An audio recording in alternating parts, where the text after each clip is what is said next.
3. We've got ignition. 2, 1. We've got RIP takeoff. Welcome to another edition of Mouthpiece Included. The show's going to get started in 3 minutes. Please take this time to like, share, subscribe. This is the Mouthpiece Included live reaction to today's Bears-Panthers game. And we're going to start it up right away. So, Karen, whenever you're ready. Whenever you're ready, Karen. And you guys, please like, share, subscribe, share this link. I'm going to drop it in the chat so anybody could pull up and talk their particular excrement. Yeah, talk your excrement. Permitted by copyright statute. Copyright disclaimer under Section 107 of the Copyright Act 1976. Allowance is made for fair use for purposes such as criticism, comment, news reporting, scholarship, and research. Fair use is a use permitted by copyright statute that might otherwise be infringing. Nonprofit, educational, or personal use tips the balance in favor of fair use.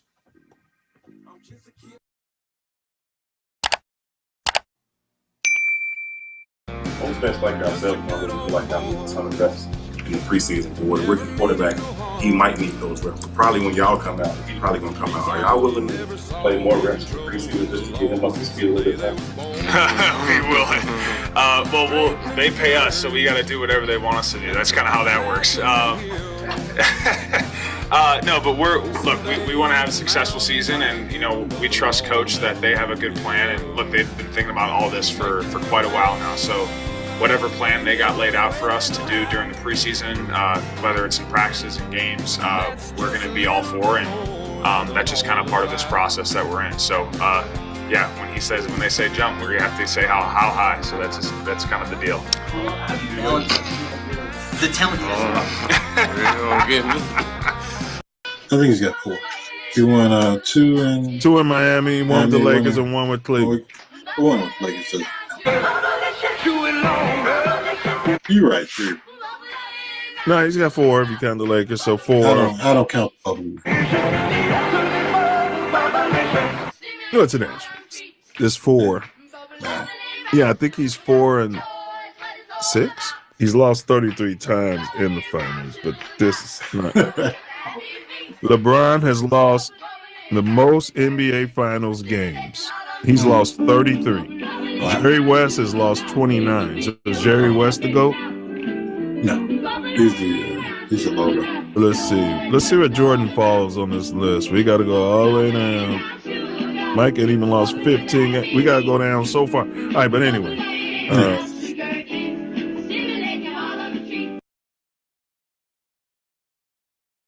I was very, very angry because I was learning about the history of what happened to us, and that's what Roots did to me. It brought a lot of those feelings out of me, and I became very disturbed by it, and I became very angry, and I started to retaliate in school. And it took my mother to come to me and tell me, it's a history, it's something that you should never forget, but you can rise above it and make an impact and make a change and make people aware of the pain that we've endured. But at first I was very disturbed by it, and I retaliated in some ways, violently. We used to go to other pools, and he would take me, and as soon as I get in the pool, they would get out of the pool. You don't forget your heritage, but you move forward in trying to make a better life for everyone, and that you always want to be viewed as a person. Reach back and pull someone with you. Allegedly, that's ignorant. Excuse me for saying so, but you seem kind of transparent. That's ignorant, I'm just cold. Bring a towel. When you get out of the water, you need to dry off right away to avoid catching a cold. That's why Tally says, don't forget to bring a towel. Okay. Thanks, Tally. You want to get high? No.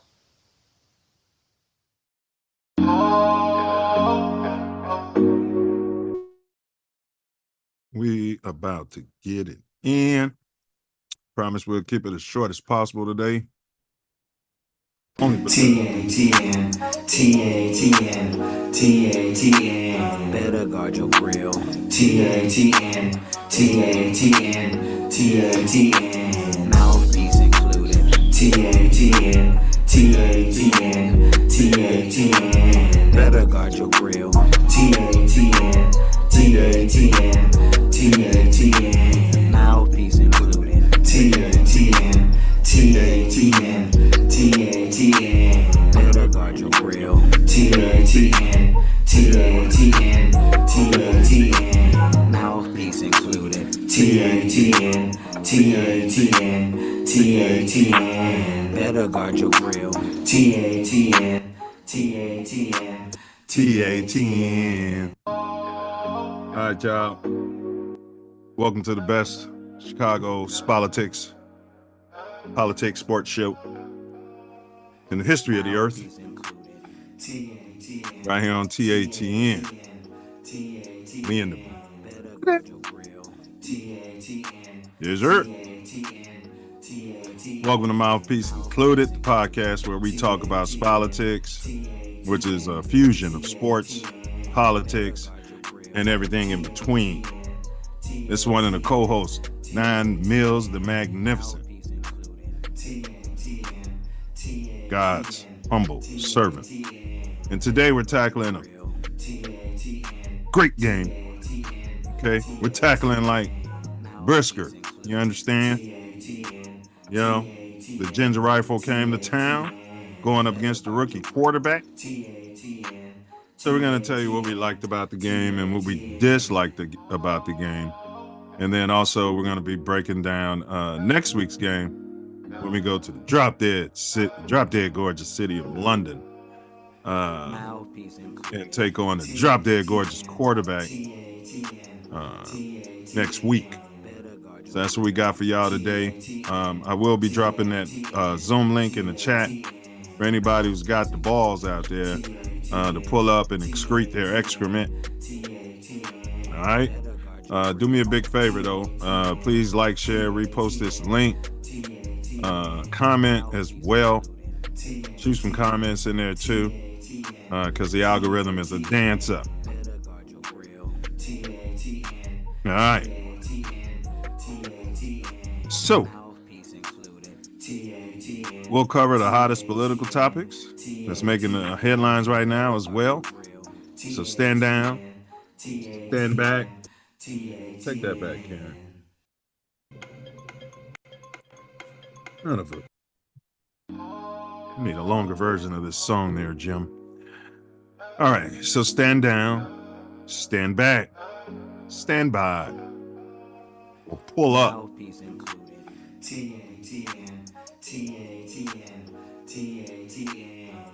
But if you do pull up, don't forget to bring your mouthpiece.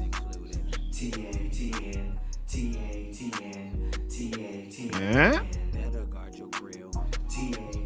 The views expressed in today's podcast are those of the host and guest and are not necessarily reflective of TATN or any of our affiliates. So go grab your mouthpiece and let's pop out. All right, let's go ahead and get some hubbub from the co-host, my personal nominee for Father of the Year, two consecutive years.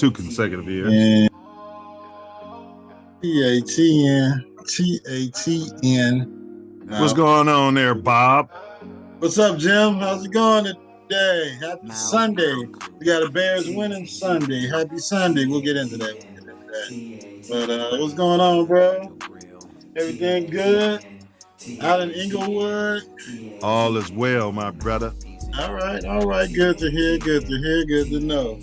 Yeah, I'm chilling here in Shy, just relaxing on a Bears winning Sunday. Some good plays, some different things we need to discuss about the Chicago Bears and their offensive win today. Great win. Just got to pick it up next week some more. Iron out some mistakes. And we'll get to that. But yeah, everything's Man, it's a beautiful day. It was 73 degrees, the sun's shining, the birds are singing. It was a great day to play football, be outside playing football, or just relaxing out here in the city of Chi-Town. We got a lot of political stuff going on here, but you know, I think it's part of this new election, it's part of our new mayor. But no politics as usual down in the Chi. None as usual. Got stuff going on with the school board, the kids. We can't get enough buses to pick the kids up and take them to school. Oh, the buses, you're moving those migrants around. So they say they can't find enough people qualified to drive a bus. So soon they just changed the CDL test to Espanol, so those that are coming in can. They got a CDL test, the conservative vice lords. Now the CDL, so they can drive your kids around on a bus. And some drivers are going to be able to speak English, and some drivers aren't going to be in the near future. So good luck to you. I want to give an almighty to all the conservative vice lords out there. Almighty, you know what I'm saying? Don't like no motherfucking body. And I'm gonna say this. Yeah. I'm gonna say this. All right. We got to start the show off with an FGB. Is these over here? Well, my stance is FGB. That's right. Yeah. FGB. In honor of Diesel not being here, I'm gonna give one for him. FGB. All right. FGB. Yeah. We want to be clear with that. All of those that support them and like them, or closet lovers of the Fudge Packers, our stance is FGB. And if I wasn't, if I ran the Bears, bro, before you can enter the stadium, you'd have to say FGB. It'll be a requirement on your ticket. You know what I mean? That's it. Even during Bears Packer games, you cannot. I don't care what jersey you're wearing. I don't care where you come from. You cannot enter this stadium without uttering FGB. Should be a requirement. It's different times. I mean, they got the fact that Simone Biles was able to come through the stadium and go through the VIP, do all this, even though it was a picture of her husband. She can do all of that. The Green Bay Packers. You mean her husband, Mr. Simone Biles? Yeah, whatever That's what they call him. He don't call himself that. He calls himself Jonathan Owens. But get all the way to the field. I'm sure she went to the bathroom, powder room, had a little snack before the game. Well, she might not eat. They don't eat much. And got ready to go out there and hit the field and support the team from the sideline. There was nobody that had the cojones enough to say, that's a nice jacket. But, she's a gold medal winner. What are you going to tell her? But, this is... Hey, if you're a Bears fan, you're going to tell her to take that off, but everybody's so starstruck and a lot of simps out here these days. I wish I would have walked past there. I don't care who you are. You know what I mean? I probably would have spit on the shirt. Like, why are you on the... They're not even playing today. Why are you on the sidelines with that shit on? Makes no sense. Absolutely no sense. But big ups to Biles, though. Big ups to Simone Biles. Yeah, she didn't know better. She didn't know better. She knows now. All right, before we jump into the game, man, let's start with our quarterback of last week. I was touch and go between our Caleb, who had, I think, 106 quarterback rating and a W, but I'm going with JF1. I'm going with Justin Fields. He had a breakout game and a loss. He threw for over 300 yards, rushed for over like 60 or 70, had a couple touchdown passes on the road. So my quarterback, copper colored, of the week was, that's right, none other than Justin R. Fields. I don't know his middle name. Reggie. Yeah, it's probably Reggie. Ray. Well, my quarterback of last week, I think I'm going to give it to the other highly touted rookie. Number 2, JD? JD. Yeah. Yeah, he'd be balling out, man. Yeah. Jane Daniels is playing well. He's got a great offensive line. You know, the red, you can't call them that no more. The Commanders have built up their team from the trenches, and now you add a generational quarterback. That thing looks good over there. So he was my quarterback of the week. Quarterback. Go Bears and FGB. I don't know why the team formerly known as the Redskins didn't go with the name Hogs, man. They should have been the Washington Hogs, bro. Yeah. Yeah. I think they wanted to get away from the guys dressed in drag and the wigs on it with the hog nose. I guess it was okay. disrespectful to some genders or something. Yeah. Yeah. Hey, you guys, we like, share, subscribe. We did drop the link in the chat. So once again, anybody wants to excrete excrement, pull up. Pull up. But if you do pull up, we encourage you not to forget your mouthpiece out there. And all to you excrement presenters all week that have a chance to come on Mouthpiece Included and voice your excrement to the world, and you choose not to do so, shut up. Yeah, I know what you're talking about. The guys who bring your mouthpiece. The guys who, how can I put this, who send 1 million text messages all week, right? Yeah. Mm-hmm. Yeah. Anti-bear sentiment. Yeah. Yeah. Blasphemy. Yeah, blasphemy. Mm-hmm. All right, let's go into our last week predictions. We got Diesel popping up. Ace, you predicted a score of 27-20. Diesel predicted a win of 27-17 in today's game. Mm-hmm. And I predicted that our Bears would score 30 points and allow 20. So what was the final score out there? Final score here in the hallowed grounds of Soldier Field, City of Chicago, October the 6th, 2024, 36 Bears, Commanders 10. What up, Diesel? I need your quarterback of the week from last week, and then why did we go for that 2-point conversion at the end trying to get everybody hurt?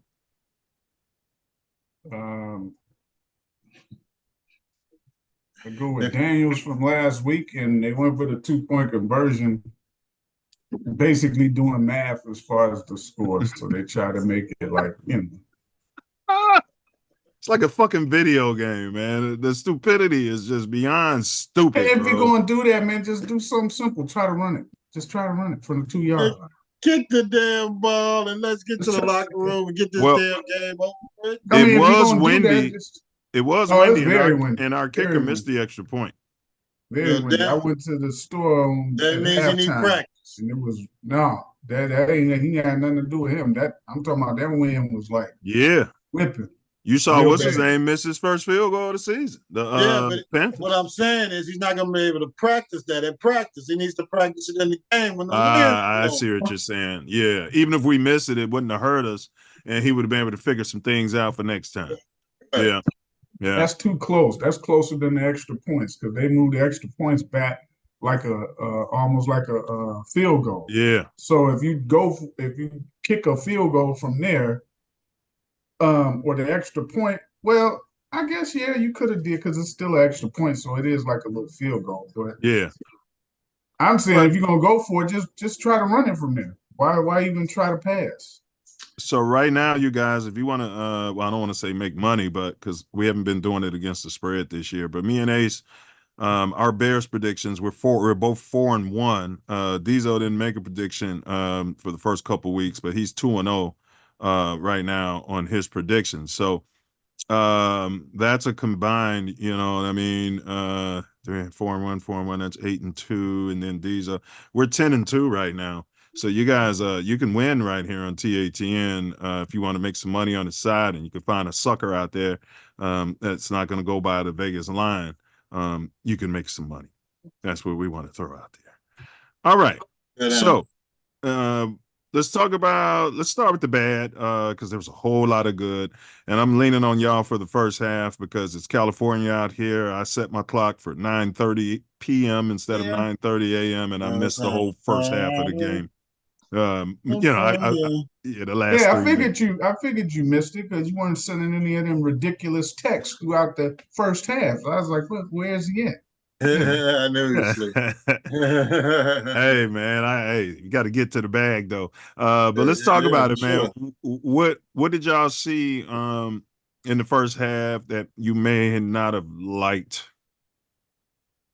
The first drive, it seemed like they was about to do the same stuff with the offense again that they've been doing every game, starting slow.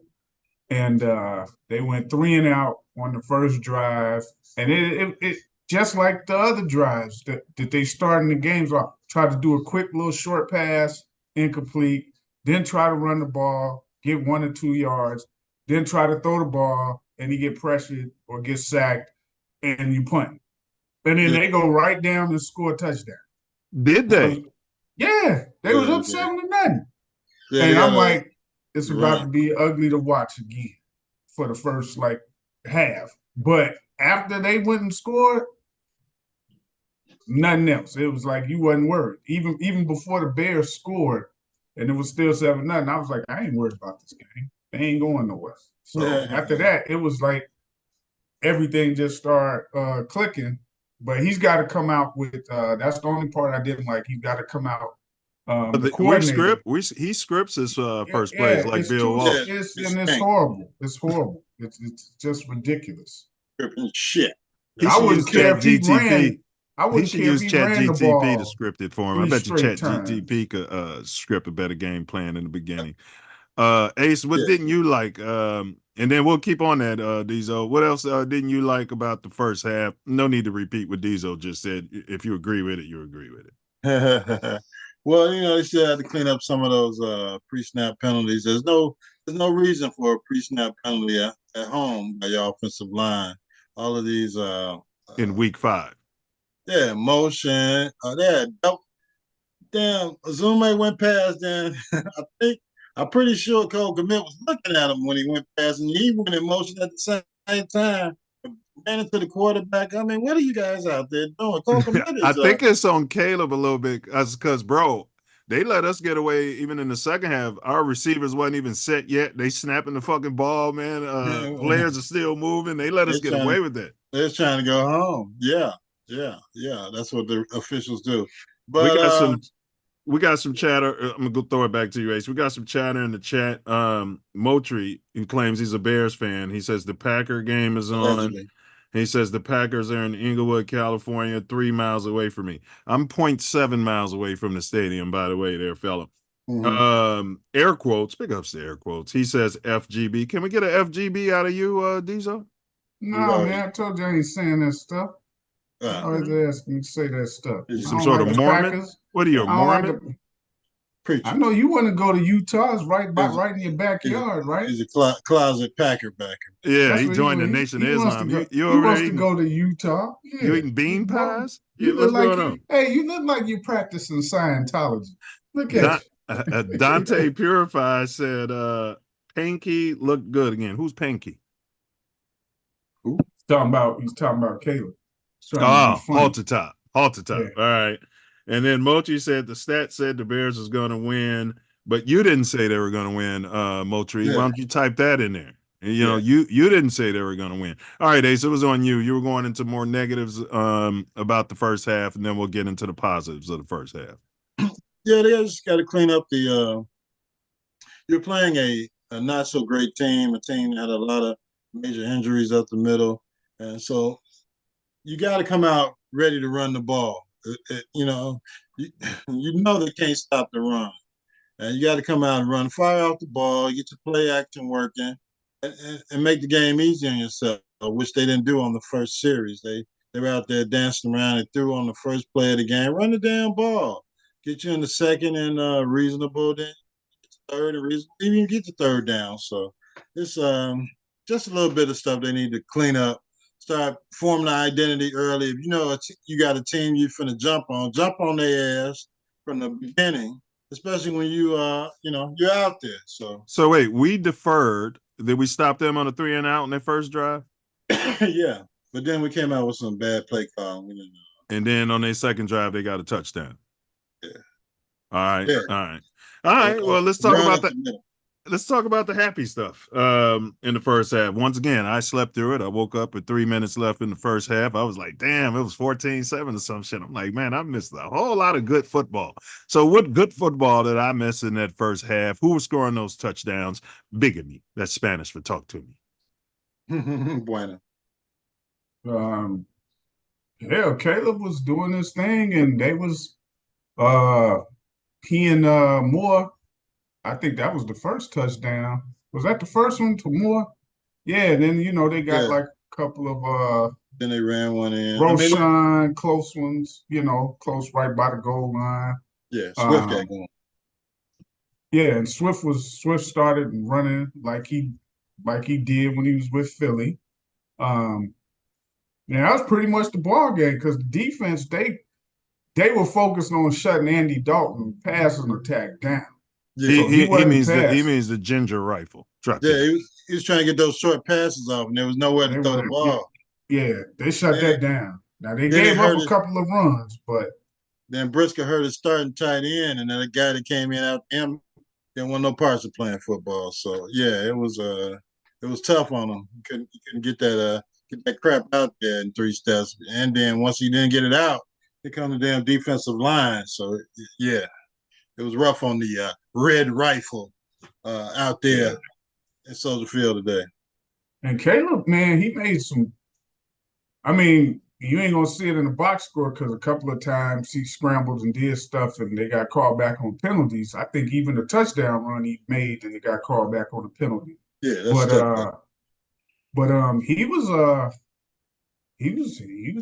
out there putting in. I mean, work. Man, he's throwing rockets, bro. Like DJ can't even get on him, bro. Them balls coming so fast, and that's how Mahomes be throwing it though, bro. Like you know what I'm saying? He's his mechanics are very.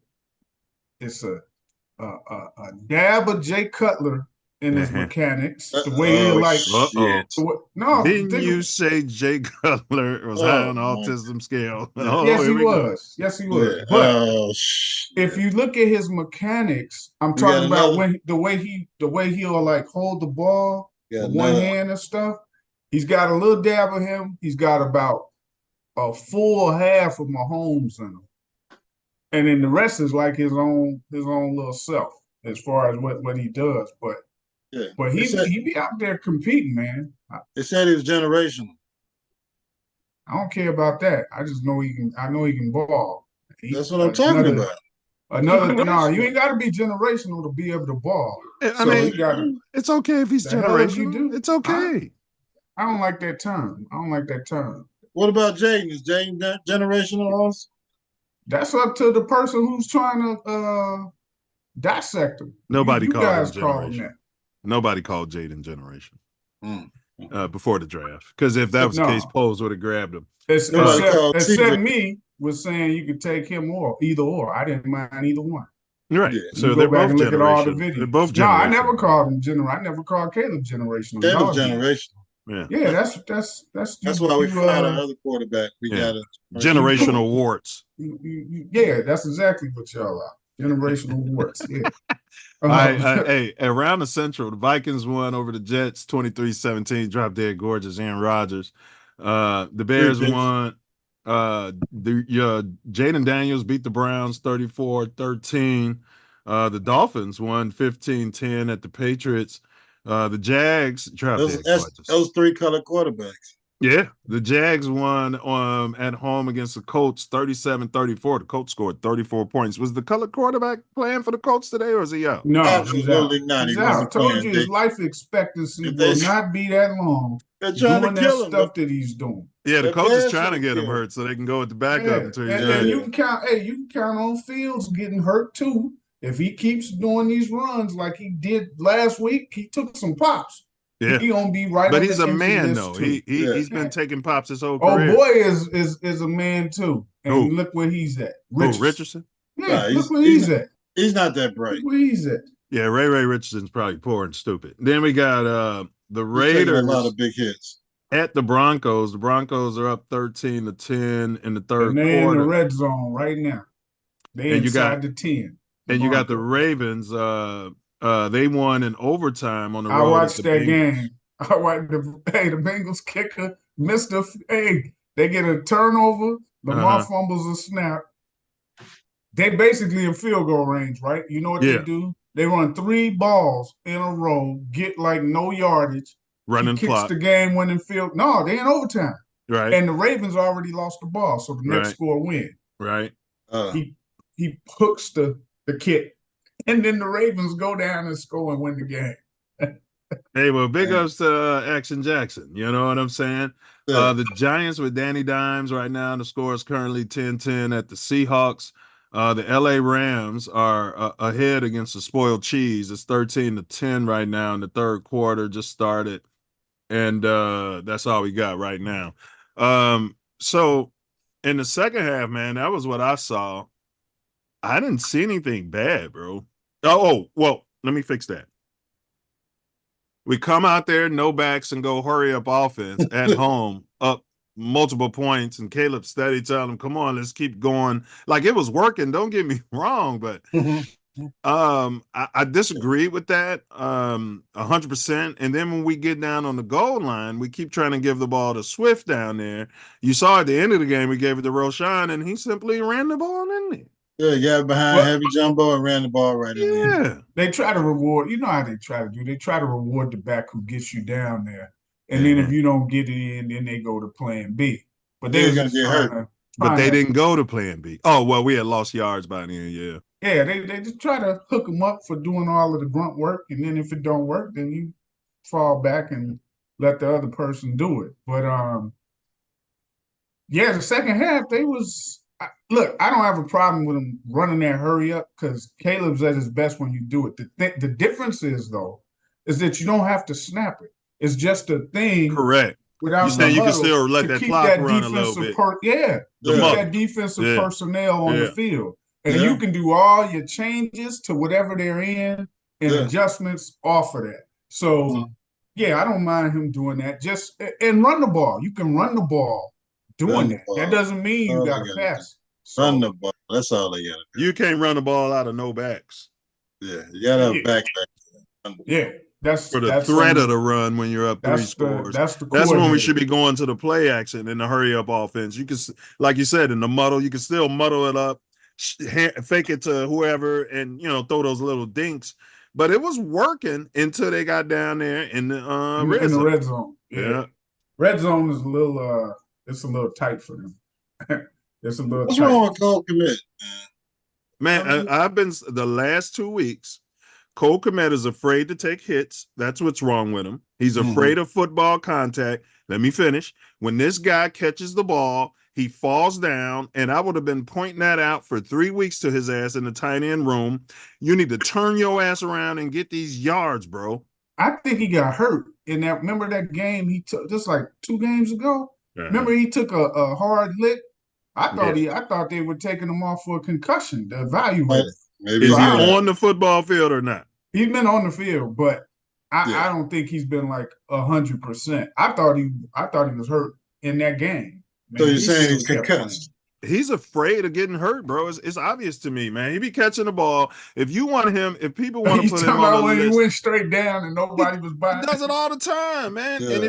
And he's hurting Caleb's stats. If he wants to be like Travis Kelce and those guys, man, when they know where they are. They know when somebody's not around them. He never seems to know. Even when he turns and runs, he should have failed. Like he's, you know what I'm saying? If he taking those big dumbass hits, I don't know if I'm not gonna call him poor and stupid, but I can definitely go with. He could have got at least another 10 yards on that play when he caught that ball behind the defense and the safety was coming over. He wasn't even there yet. He got at least 10 more. He falls down, and he gets a lot of pre-snap penalties. Pre-snap penalties. Either the motion or the damn false starts. I mean, damn, you. Well, he don't get more than Mercedes false start Lewis. Well, he's the only remaining player from the Ryan Pace. He's the only king of all stars. well, yeah, but he's the only remaining player of the Ryan Pace era. Poles has gotten rid of everyone else, but this guy's drop dead gorgeous. He keeps him around to be the company plant. But I tell you what, Komet, you better watch out though, because Poles might move off of you because you're not one of his guys. He could be good trade bait at this Yes, he'll be good trade bait. Good trade bait. He's just a big athletic, big, melanated tight end. Poor and stupid. Hell yeah. Running around there with your rookie quarterback and your rookie wide receiver, and they're just running and being athletes out there. Yeah. Okay, H. Moultrie in the chat said he had Andy Dalton. There you go. Feels good to tell the truth, doesn't it? Yeah. Now, Dante Purify said the O-line did good against the Panthers. Keep growing. They can be league average with continuity. I agree.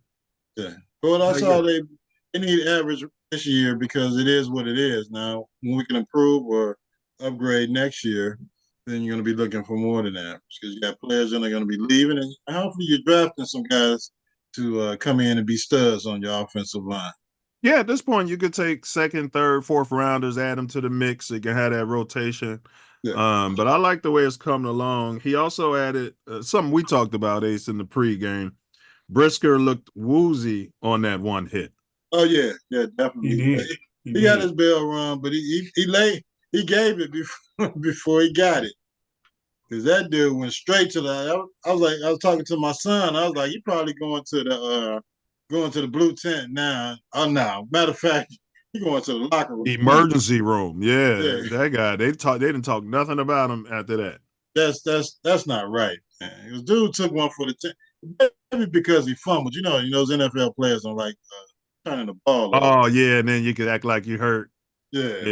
But he got hit and he was out. Everything went to the ground as soon as he got hit. And first was the ball and then his whole damn body. So hopefully that young man's okay and he'll be able to recover and get home to his family. Now, Caleb was distributing the ball well. He wasn't just locked in on Rome. So I saw a lot of progress, bro. Yeah, he was spreading the ball around. He was throwing some dimes. Hit the deep ball. Wheeling and dealing. Yeah. He was wheeling and dealing. 300 yards, it didn't even seem like he threw for 300, but he did. Well, and that's what I saw, man. Our coaching staff reminds me of Tibbs when Derrick Rose got hurt, trying to get him that triple-double late in the game where we had it all solidified. I went to sleep and woke up. They're like, he's clutching his knee. I'm like, what the fuck was he out there for? Why was he out? He was trying to get dude 300 yards, bro. Yeah. It was obvious. Yeah, he probably was. He probably was. We don't need it. You know what's interesting? I wanted to get your take on this. It's throughout this past week how a lot of the NFL players are saying like all of this stuff about, I'm sure the Bears are mad that they didn't take Jaden Daniels instead of Caleb Williams right now. And I'm saying to myself, you mean former players or current players? Yeah, former. All these former guys who are basically like analysts or give the same ones who were calling Caleb generational, the same ones who were saying move off JF1. But go ahead. And I'm saying, as I'm hearing them say these things throughout the week, and I'm like, don't you guys realize, I was like, when you guys were playing and all of this stuff, wasn't it like most quarterbacks, they didn't even start the first season, right? They whoever was their quarterback for the future, they didn't even start that first season. Unless they were number one overall, and that all started with Peyton Manning, who threw 29 interceptions that season. Exactly. And I'm sure, I'd like to go back and see tape of how their criticisms were of him after his rookie year. But as I'm hearing this nonsense, I'm like, what are they thinking crazy? Now, I'll give exception to one person who was saying he tried to double back off of it. Like, well, it's not really Caleb's fault. He could be great. It's really the coordinator and the team for putting him behind. Who said that? Chris Canty. But you still said it at first because Chris Canty hates black quarterbacks. Cam Newton sounds like this show. But go ahead. He was saying Jaden Daniels. The Bill, of course, they regret not getting Jaden Daniels. But then he tried to double back. But no. This is not a disrespect to Caleb Williams. I'm saying it's the Bears organization's fault for putting him behind that kind of line and starting him day one on a team like that.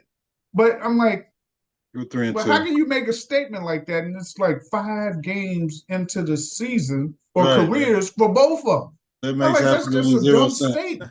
They use ChatGTP for their takes, bro. Yeah, and it ain't just, and this was former players. Yeah. Some former coaches. Yeah. All these analysts, because I guess it's like a real hot take right now to be commenting on the Bears and Caleb. So they're all a hot take for the Bears opinions. for 5 years, man. We're the second biggest city in the country, and we're a great sports town. So they love hot taking us, bro. Now at that point that they were giving those opinions, the Bears were 4 games into the season with a 2-2 record. So how much were you really going to expect out of a rookie? Man, it's great that Jaden Daniels is 4-1, but our quarterback is 3-2, and he could be 4-1 and 5-0. Then what is going to be your narrative? He only had 2 300-yard games in a row, and Jaden Daniels only had 3. I mean, come on, man. I heard one person of all people, and this was Stephen A. Smith out of all people. He says, the last time I checked, he's like, hold up, you guys are criticizing the Bears like this and that, and Caleb. He says, the last time I checked, they're 2-2. Right. And he said, he started naming all these NFL teams with these great quarterbacks and stuff. I saw that, and then everybody got quiet. They're 1-3. This team's 1, and they had nothing everybody to say. got quiet. Yeah, they had nothing to say. But it's like, I just can't understand. Like, I guess maybe they're doing it for views, exactly what it is, a hot take. But I'm like, how could you make statements like that? That's just crazy. Well, once again, Swift got 21 carries with 73 yards. I mean, I still say if you gave that ball to Roshan 21 times, he would have had more than 73 yards. I hate to be that guy. Yeah. Or if you mix it up, you really got to mix it up. It's going to create, it'll create more. Well, you know what they're doing? It's the opposite of what I think all 3 of us would like to see. They're running the ball off of their pass instead of running the ball to create opportunities for pass. Well, they're doing it back. That's been who the offensive coordinator been his whole career. Yeah. And that's what they wanted, because they got a passing quarterback. So look at Caleb's numbers. He had a 26 rating today. Yeah. 20 for 29, 304 yards, 2 touchdowns, and he had 3 different kinds of nail polish on his fingers, which I know y'all don't care about. You guys. Second week in a row, he had. Caleb's our quarterback. All right. And this is what I like. He's not a running back, but he had 5 carries for 34 yards. I didn't want them to inhibit that natural wiggle he got and try to turn him into Andy Dalton. Because he had some other runs that were called back. His touchdown run was called back. He had another run for like first down was called back. So he was putting in work out there with the pump fake and the wiggle. Yeah, and the spin move. Hopefully doesn't pay dearly for that one day, but he's shifty. Shifty out there for quarterback. Because he's always got the threat of throwing the ball on a line to somebody 10 yards down the field wide open, or he's got the threat of making you miss and getting the first down. So well, if you look at his games, he's trending upwards, which is all you want. But now you got to take into account even his road games, man. He got better on the road because it's difficult for a rookie on the road. A rookie on the road, bro, that's terrible. Especially against a playoff team. But he's on pace, man, to throw for like 3,500 yards. This 5 touchdown versus 4 interceptions should be 6 touchdowns because dude dropped a wide open touchdown. His rating is 81.3. You know what I'm saying? Right. If he can be at 90, average 90 with our defense and special teams, bro, if he could be at 90 for the season, bro, I'm happy. He runs like a. You know how Patrick Mahomes runs when he takes off? Caleb runs like him, but a younger version right now. When you see him run, he looks like Mahomes, but he looks younger and quicker. before all the ankle injuries. Yeah, Man, pretty much. before he started getting broke up. And Caleb, he got to stop taking all these hits, man. Yeah, he's got bro. to, man. I know he's tough, and I know his mind be in a different universe sometimes, man. But that's what CJ Stroud told me. Stop taking those hits, bro. Your life expectancy ain't gonna be long. You're gonna be on that injured list. The Bears got our first quarterback roughing the passer in 2 seasons, bro. I think they said 2 years. And did you see we should have had another one today when he was out of bounds near the goal line and dude came over there and hit him, bro? Why didn't he throw the flag? Right. Those flags are indicative of your freaking coaching staff. Yeah. If you don't got a coach that can get in the hookup of them refs and let them know, even if it causes that coach to take an unsportsmanlike penalty, you got to let them know you ain't tolerating that stuff. Man, I'd hire Mike Dick on the sidelines just for that. He'll blow his top. He'd have a heart attack. He'd have a coronary. You can't say he can't get out. Man, he's a run up on the refs. Spit right in there. Yeah. Or you get into a fight with the other team.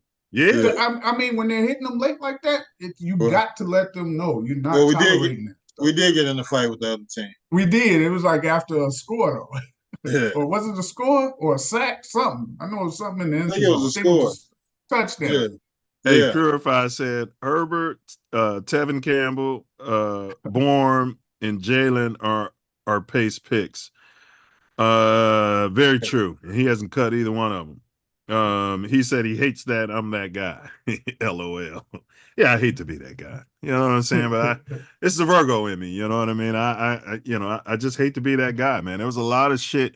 Like, bro, that's when you work on this coaching staff hasn't, at least the head coach, they haven't been operating from being ahead. So they're inexperienced at how to close a game out. That's when you bring in Roshan. That's when, like, okay, they say 6-minute drill. They were literally waiting to 6 minutes left in the game to start their 6-minute drill. But no, when you're up 3 scores and the other team can't move the damn ball, you can start that 6-minute drill early, bro. Yeah, just get some reps, get some rest. You gotta have a vision for your season. Now you won a game that you were obviously supposed to win. You're supposed to get up on this team and put your foot on their throat. Now get your guys rest. You're about to fly to another damn country in 3 days to play a football game in London. So get your guys some rest and put your subs out there and let them get some damn work in. Come on. Well, man. and even with the 6-minute drill, that's going to be important when you start playing the tough part of your schedule, bro. If we are able to get a lead at the end of the game, they should have been working on that, man. You know, no running when everybody knows we're going to running the clock, throwing the short passes. Yeah. No, we came out there, no backs, and, you know, letting Caleb, hurry up, let's go. Yeah. I think what's his name he could have played damn near most of the fourth quarter. Bilbo Bajan. Yeah. You're trying to show up our shiny new toy. They want him to get 300 yards. But yeah, they could have got Bajan some work, keep him lathered up. They could have got Herbert. Herbert should have been getting a lot of work in that game, bro. Because if one of them backs would have got hurt, we'd have been looking like, man. They put in, I was watching, they started putting in defensive subs. Yeah, in the middle of the fourth quarter. Yeah, they did. Like, why you ain't doing it with the offense? Correct. Correct. I ain't get that. Hey, LA said impressed by the offensive coaches. LA said 16-minute drill. You know what I'm saying? Hey, whatever the case might be, man. If you up those points and you got a rookie back there, bro, like, you know, I was just sitting there like, okay, because you're going to get somebody hurt, man. That's all I'm saying, bro. I've seen it. I played a lot of Madden. I played on the hallowed grounds of William H. Ray School in elementary school. I was a quarterback. You know what I'm saying? The first pick all the time. No, you can check. I'm you know what? I'm going to get some of the guys to come on here and tell you what I did out there on the hallowed grounds of Ray School. You know what I'm saying? Yeah. But you know, it's the players need that work, and the fact that we could say Justin had 3 years and he wasn't learning. Well, you know what? Flus has had enough time, and I don't want to move off Flus because we do want some consistency for Caleb. You know, so Flus is in a very, to your point earlier, Diesel, he's in a very good position to keep his damn job at least for another 2-3 seasons because they don't want to move off of him. They want continuity. Yeah. The person who's in jeopardy, and it depends on how the rest of the season goes. is the offensive coordinator. If Flus, Nah. if Flus, let's say Flus keeps this defense top 5, they shouldn't finish outside the top 10. But if he keeps them top 5, right? Yeah. And let's say we make it as a wild card team, right? But the making the offense playoffs. is, I think we all predicted that, but go ahead. yeah, but let's say the offense is like still kind of mushy or whatever. He may jump off a dude, right? But then the dynamic is you don't want to just have this dude. Caleb's got to learn a whole nother offense. Yeah, you don't want him a getting whole a new nother coordinator from another system. You hopefully dude can tell back what he likes to do to incorporate more of what is good for Caleb and the team, as opposed to just the things that he likes to do. Agreed. Go ahead, Ace. But Flus is looking for an extension as well. So next year is the end of his contract. So it's up to the Bears what they want to do. But I'm pretty sure they want to keep continuity. Flus wears extensions? Huh? He wears extensions? Yeah. He hopes to wear extensions after this season because he'll be a lame duck coach next year if he doesn't get extended this year. So. Yeah, and I think Poe's brought in that OC for the sake of continuity. If he moves off Flus, the OCs or the defensive coordinator is going to be named head coach. Okay. One of them have to. I don't know though, because that's what the FGB do. They promote from within, man. They don't go out and get this guy and that guy. You know what I mean? Yeah, but those guys that they bring up, they're like pupils of the system that the coordinators are running. Or the coach. We don't usually have that. We usually have the assistants up under that dude. They usually got their own little scheme to what they want to do. They be keeping the assists. They don't let the new OC come in with all his guys. I see what you're saying. But I think Poe's is building that, and that takes time, to groom those guys, those scouts and all them, because that's how Poe's came up. He came up. Especially when you're changing the roster and changing the quarterback and changing the running back and the wide receiver room, you turned over the whole roster. So if you can try and get some continuity, get your offense going, get into your offense where you're scoring 24 to 26 points a game and your defense is only giving up 17, 18 points a game, you got a good chance of winning or being in every game. Does Rome Odunze not know when he's getting pass interference out there? Or is he just one of those guys that don't complain? Because there was a pass Caleb threw in the end zone. Caleb was like on their ass, like pass interference. Rome looked like he was mad that the pass didn't come to him. Yeah, and Caleb's smart. He throws the ball away now instead of, getting the pick. Yeah. But Rome's like, man, I still would have caught that shit. Yeah, just if I can get my hands out, I got a chance to catch it. And that's how it was in college. But this ain't college. That motherfucking DB throw an elbow in your chest and put his hand out there and snatch that ball that's coming between that 50-50 ball between you and Caleb. So man, listen, if I'm a offensive coordinator or the wide receivers coach, I'm teaching these guys. It will be a staple of my receiving corps. Anytime you're running a fly or a fade. With that defender, you know how they guard you these days. Yeah, when they grab you and pull you. They don't know. They don't look back at the quarterback. So they're only playing the receiver. I'm telling all my receivers, unless that ball is thrown out where you can run to get it. So it's similar to like how you see them doing back shoulder fades and catching it, right? I'm telling them, just stop. Stop with your hands up. He's going to run right into you and tackle because he thinks the ball's coming. You're going to get a penalty every time. You never see receivers doing that. They all trying to go and catch the ball and do these spectacular catches. I'm telling them, listen, all you got to do is run. He ain't going to look back. He's not playing the ball. You're coaching all him you to got flop. to do is stop. Yes. You want him to flop. No, he gonna get tackled. You want him to be LeBron James out there. Don't you? Flopping around. They want to get the ball. You use the system. That's what they do. That's a penalty waiting to happen every time.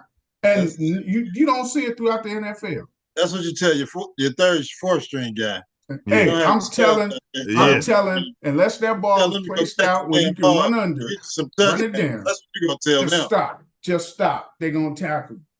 they gonna tackle you. Look for the ball, Hey, stop. He's but gonna hit I know what you're saying. Like Yeah. even That's when a like third down play. even when you. Rome Yes. got grabbed, bro, they should sell that a little more than what they're doing, bro. You know, so the ref can see it. Just like on that BS holding they called on Swift, right? Oh, that was horrible. Horrible. You know what I'm saying? Yeah. Yeah, but the linebacker sold it, you know, and fell and then made it, and so the ref is just seeing it out the corner of his eye and throwing a flag. Yeah. And then sometimes, occasionally, you'll get the other ref come and say, "Hey, no, that wasn't a Don't penalty." you? But now when it's the Sometimes. Bears, not when No, it's the it Bears. don't happen too often with them. No. No. All right. We got a Packer fan, H. Moultrie, said the stats say if the Bears can beat the Rams, it should be a cakewalk for Packers 17-13 now. Well, I'm gonna say this. Caleb has the same rating as not Jordan Love does as far as career rating after they spent 4 years developing this guy. Caleb's had 5 games, and as far as I'm concerned, I'd rather have Caleb than Jordan Love. Does anybody disagree? No, I don't disagree with that. Jordan Love shouldn't even play. Did they play him last week? He wasn't fully healed from that knee injury that he had. So yeah, I wouldn't. I'll take the dude we got right now. Over any quarterback in our division? I would. Our division, yeah. In our division, yeah. Now, sure. would we prefer maybe a different situation? As far as would we have him start in the beginning of the year? Maybe not. But he's getting OJT. I mean, we wouldn't mind him starting if he had a different line. If we had like a line like Detroit's, oh hell, start that fool. Or a line like Peyton Manning had his first year as a rookie. He had a line, he had a great coach, he had 2 great receivers. He had like Hall of Fame receivers and a Hall of Fame running back, and still managed to throw 28 interceptions. Not his rookie year. Yeah, his rookie year. His rookie year he only had Harris. He didn't have Reggie Wayne didn't come to. Oh, he didn't have Reggie Wayne yet. No, Harrison was already there. Harrison's rookie year was like the year before Peyton got there. Okay. Yeah. Okay. So he only had Marvin, and they built that line, each year with him. Yeah. And then the next year, and then but they had a defense too. Yeah, they had a decent defense. They had a decent defense. They just is when they got good, the Patriots got good, so they were always kind of chasing, clashing, and they never had the best defensive scheme. Right. Their defensive scheme, you had to cover 2. But the defensive scheme, it has to the players when you're running that as a base all the time. The players got to be like exceptional in the secondary. You're damn right. Technique in your you need a solid 3-tech. And they didn't. They had two ends, Freeney and Mathis, but they never had that tackle till later. They didn't have the 3 technique till they was picking them up in free agency later down the road. Tory Wordsmith said Bears. Hey, you guys, the link is pinned in the chat. Feel free to pull up and talk your excrement. To your point, let's talk about our 3-tech. Who is it? Is it Billings or is it Javon Dexter Sr.? Man, he's balling. He is balling, man. Billings is balling too, man. Big ups to Poles, man, because I'll be on his ass. Yeah, I mean, Mr. Senior, Dexter Senior's out there mauling offensive lineman. Does he got a kid or something? I hope so. Yeah, he does. Okay. He does. That's when he became senior. But yeah, he's out there mauling and getting to the quarterback and mauling and getting to the quarterback and trying to get the ball out of him. Every play. Yeah, and he's got a sack every damn game almost. So he's playing well. I don't even think they're letting the rookie, the end. I don't think he's been starting, right? He's kind of been behind. Yeah, he's passing situations. He's passing situations. Yeah. That's all. He gets out there and does his thing too. Yeah, he's a rotational herpes type guy. Yeah. We just want him to be out there full time with Sweat. Well, he's got to get that stamina. He's got to get that. He's got to get to the weight room and do some running, and he'll get there. He'll get there. He got to go through the ropes and develop some more moves because the 3-4 moves you come into the league with. Eventually, they watch the film, and the offensive line is on your ass. So he'll be developing more and layering, those moves he's got to do. Yeah, because that spin move they was spanking today. He was spinning right into the damn the tackle, and he was pushing him like, man, get out of here. You know, he'll develop counter moves where he's not, you know, losing leverage, and we can get leverage left or right and get past that tackle. So he's all right. Even one of the biggest things that never gets talked about with these defensive guys. What, they don't go for the balls when they get tipped? They just want to make the hit like that linebacker. They gotta learn how to pick. play on that fucking turf. The Soldier Field grass. That shit is a motherfucker, man. If you don't play on that. I heard that they fixed our grass, bro. They said it's not bad no more. No. I'm not saying it's bad. I'm saying that you got to learn how to play on that stuff. It's not like the regular grasses that you see around the league. Yeah, it's different, bro. You can see it. It's like certain people go slower in it. It's like high grass that you would see in England or something. Just they call that home cooking. Yeah, everybody's playing. So if we're struggling on it, the road teams, the whoever come to town, that's probably why we won our last 8. That's right. That's why I say they have Justin to learn. Fields. Our defensive players who haven't played here for a while, they have to learn how to play on that grass. Yeah. It's different. It is not the same. Big up the Flus.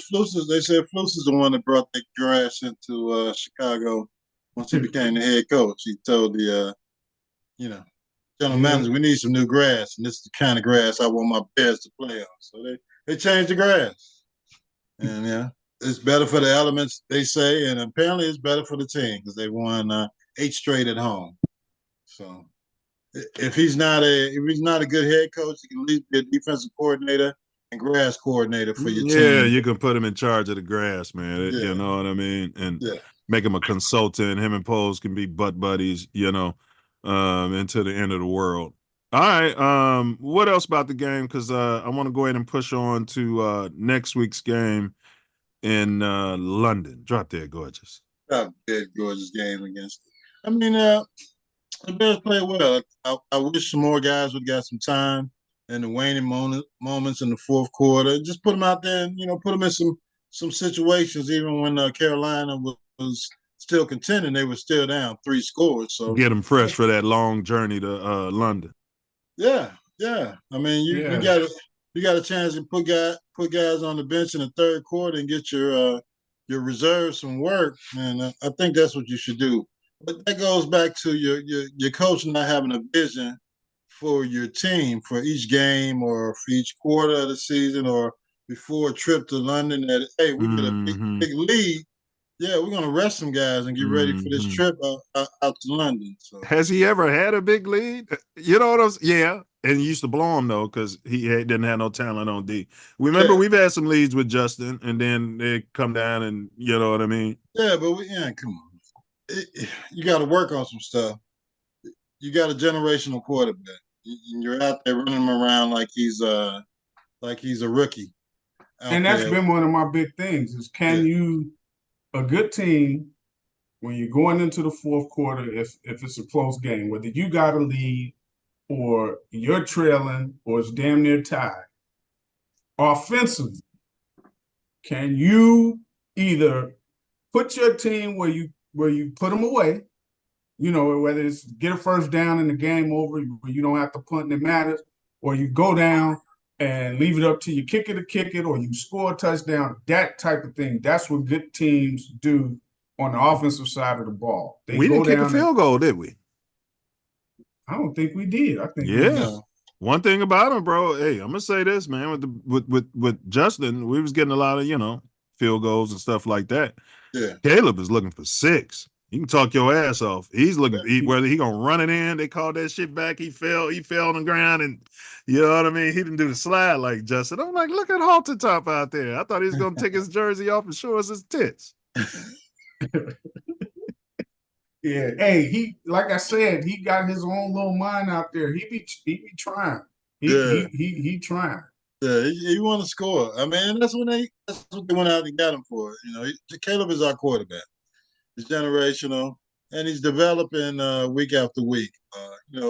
People want to write him off after 1 game and 2 games, and going down road games too, bro. Losing road games within 1 damn score. I mean, it's patience He is what he you need. surprises me sometimes when he makes certain throws, and I'll be like, Yeah. "How the fuck did he get that much on that throw?" Man, Like Man. you didn't he got- you didn't expect it coming. That the from receivers the, don't expect it either. You saw DJ's jumping and missing the Yeah. ball. I'm like, man, I've I'm like, never man, seen that. There's no reason for you to jump, man. I'm waiting for to hit you right in the damn hands and he jump in the air it's and drop like the damn ball. when he comes from the regular position, or if he's running, sometimes you see the ball come out and that shit's like Yeah, on a rope, rocket. and I'm like, God damn, how did he get that much on that ball? But let me say this: when you're at Drop Dead Gorgeous Race School, right, and you know there's a receiver out there wide open, there's no need for me to show off my arm talent and zip it in there because we were playing with Nerf footballs. You know what I mean? Because I know anything can happen. When you got it's a close game and the bell rang and they coming, ding, ding, ding, trying to get you back in school. Yeah, let that kid make that play, bro, and he's gonna learn it. Pat Mahomes He did it does on that some. sometimes. He did it on some of his throws, like the first touchdown. Did he hit First DJ touchdown, Moore? yeah. When you see him and they, you'll all see it on 22 the replay. Yeah, they've been running those crosses. yeah, They've been trying to catch it when it's in man to man. yeah. And they caught him, and he put it out there to Moore. He damn near put it in the out of bounds where he went out of bounds, but he caught his feet and kept going. Touchdown. But when he put touch Justin on would that. win a game like this, all the naysayers would say, "Oh, well, they were playing against bums." What do you guys say about that? Yeah, they were playing against we would just, I mean, most of us would say, I mean, outside of us, we would say we just want to see Fields do it again, continue, keep showing that progression, where you're getting better. Because we know what he could do running the ball.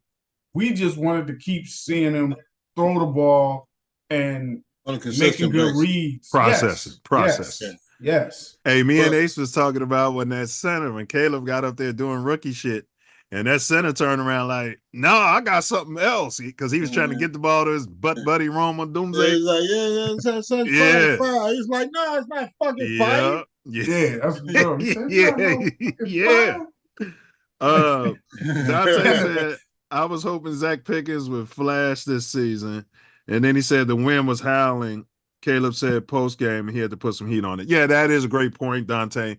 When the wind's howling like that, it's great to have a quarterback who's not fluttering. Yeah, who's not fluttering. Yeah, He's gonna put was howling too. He's got to catch the damn ball. I don't know what all the jumping in the motherfucker in the air and shit is.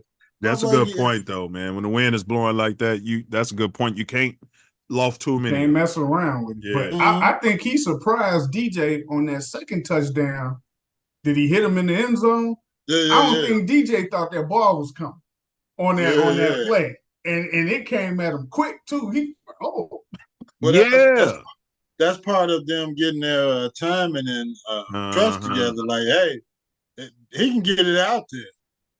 And they got to realize, like, when you play with a Magic Johnson, right, that type of player, you always open. Like, you know what I'm saying? Even you always got your head up ready because Magic would hit you in the head with it. That's what the Magic would do. He would literally hit you in your face with it. You know what I'm saying? And take the turnover if he had to.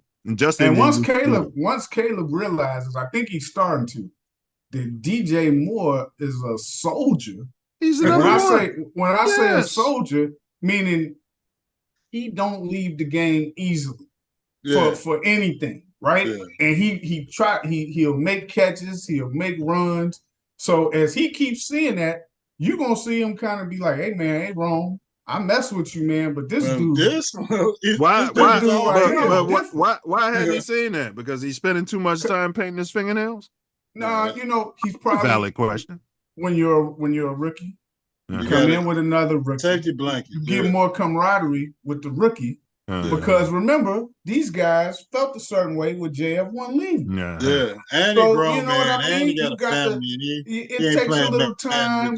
Now you've been in the trenches together. You starting to see, hey, man, listen, at the end of the day, we're trying to win a fucking football game. Exactly. And my ass is up here in the podium taking all this motherfucking heat, not you, Rome.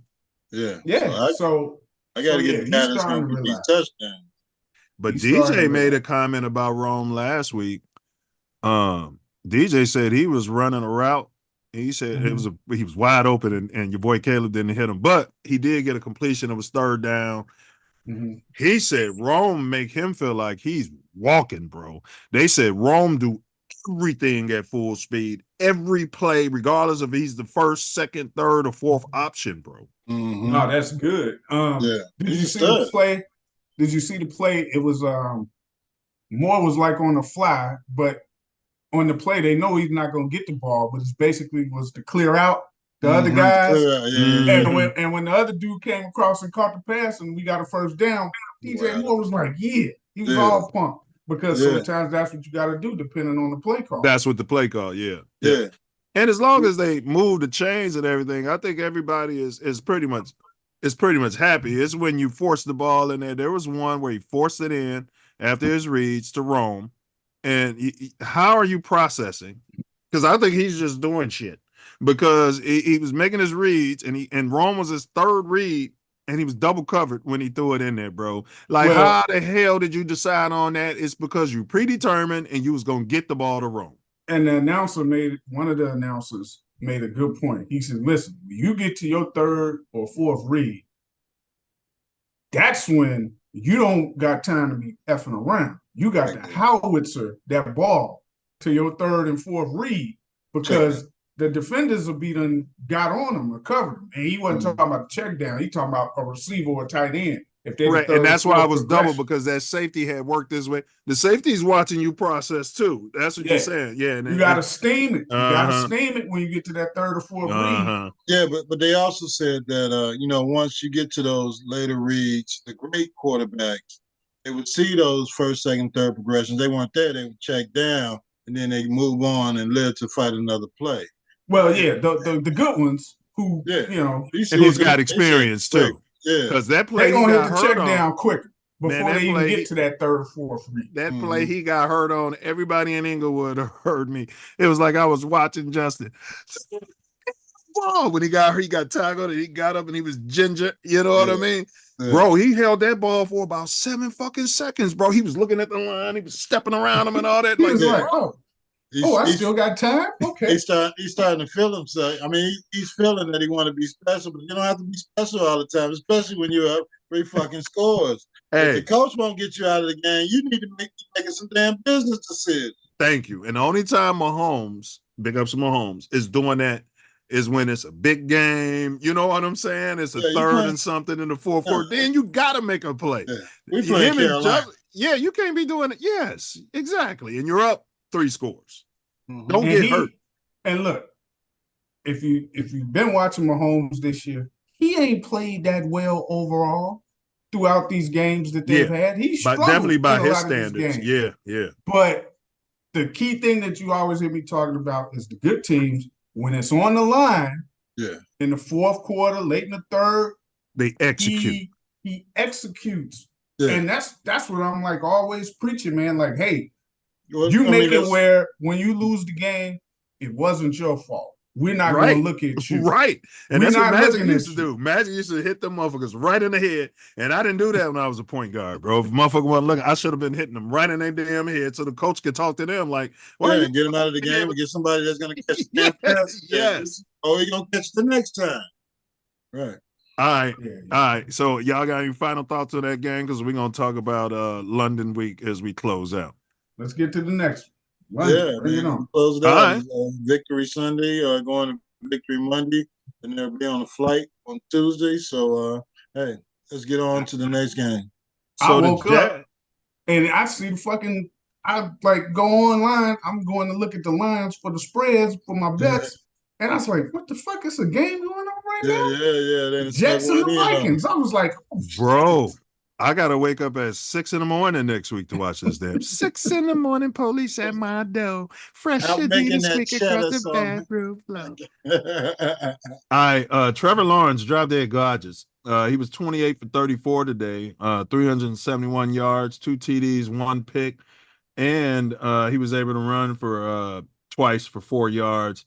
He got the W, 37-34 against the Colts.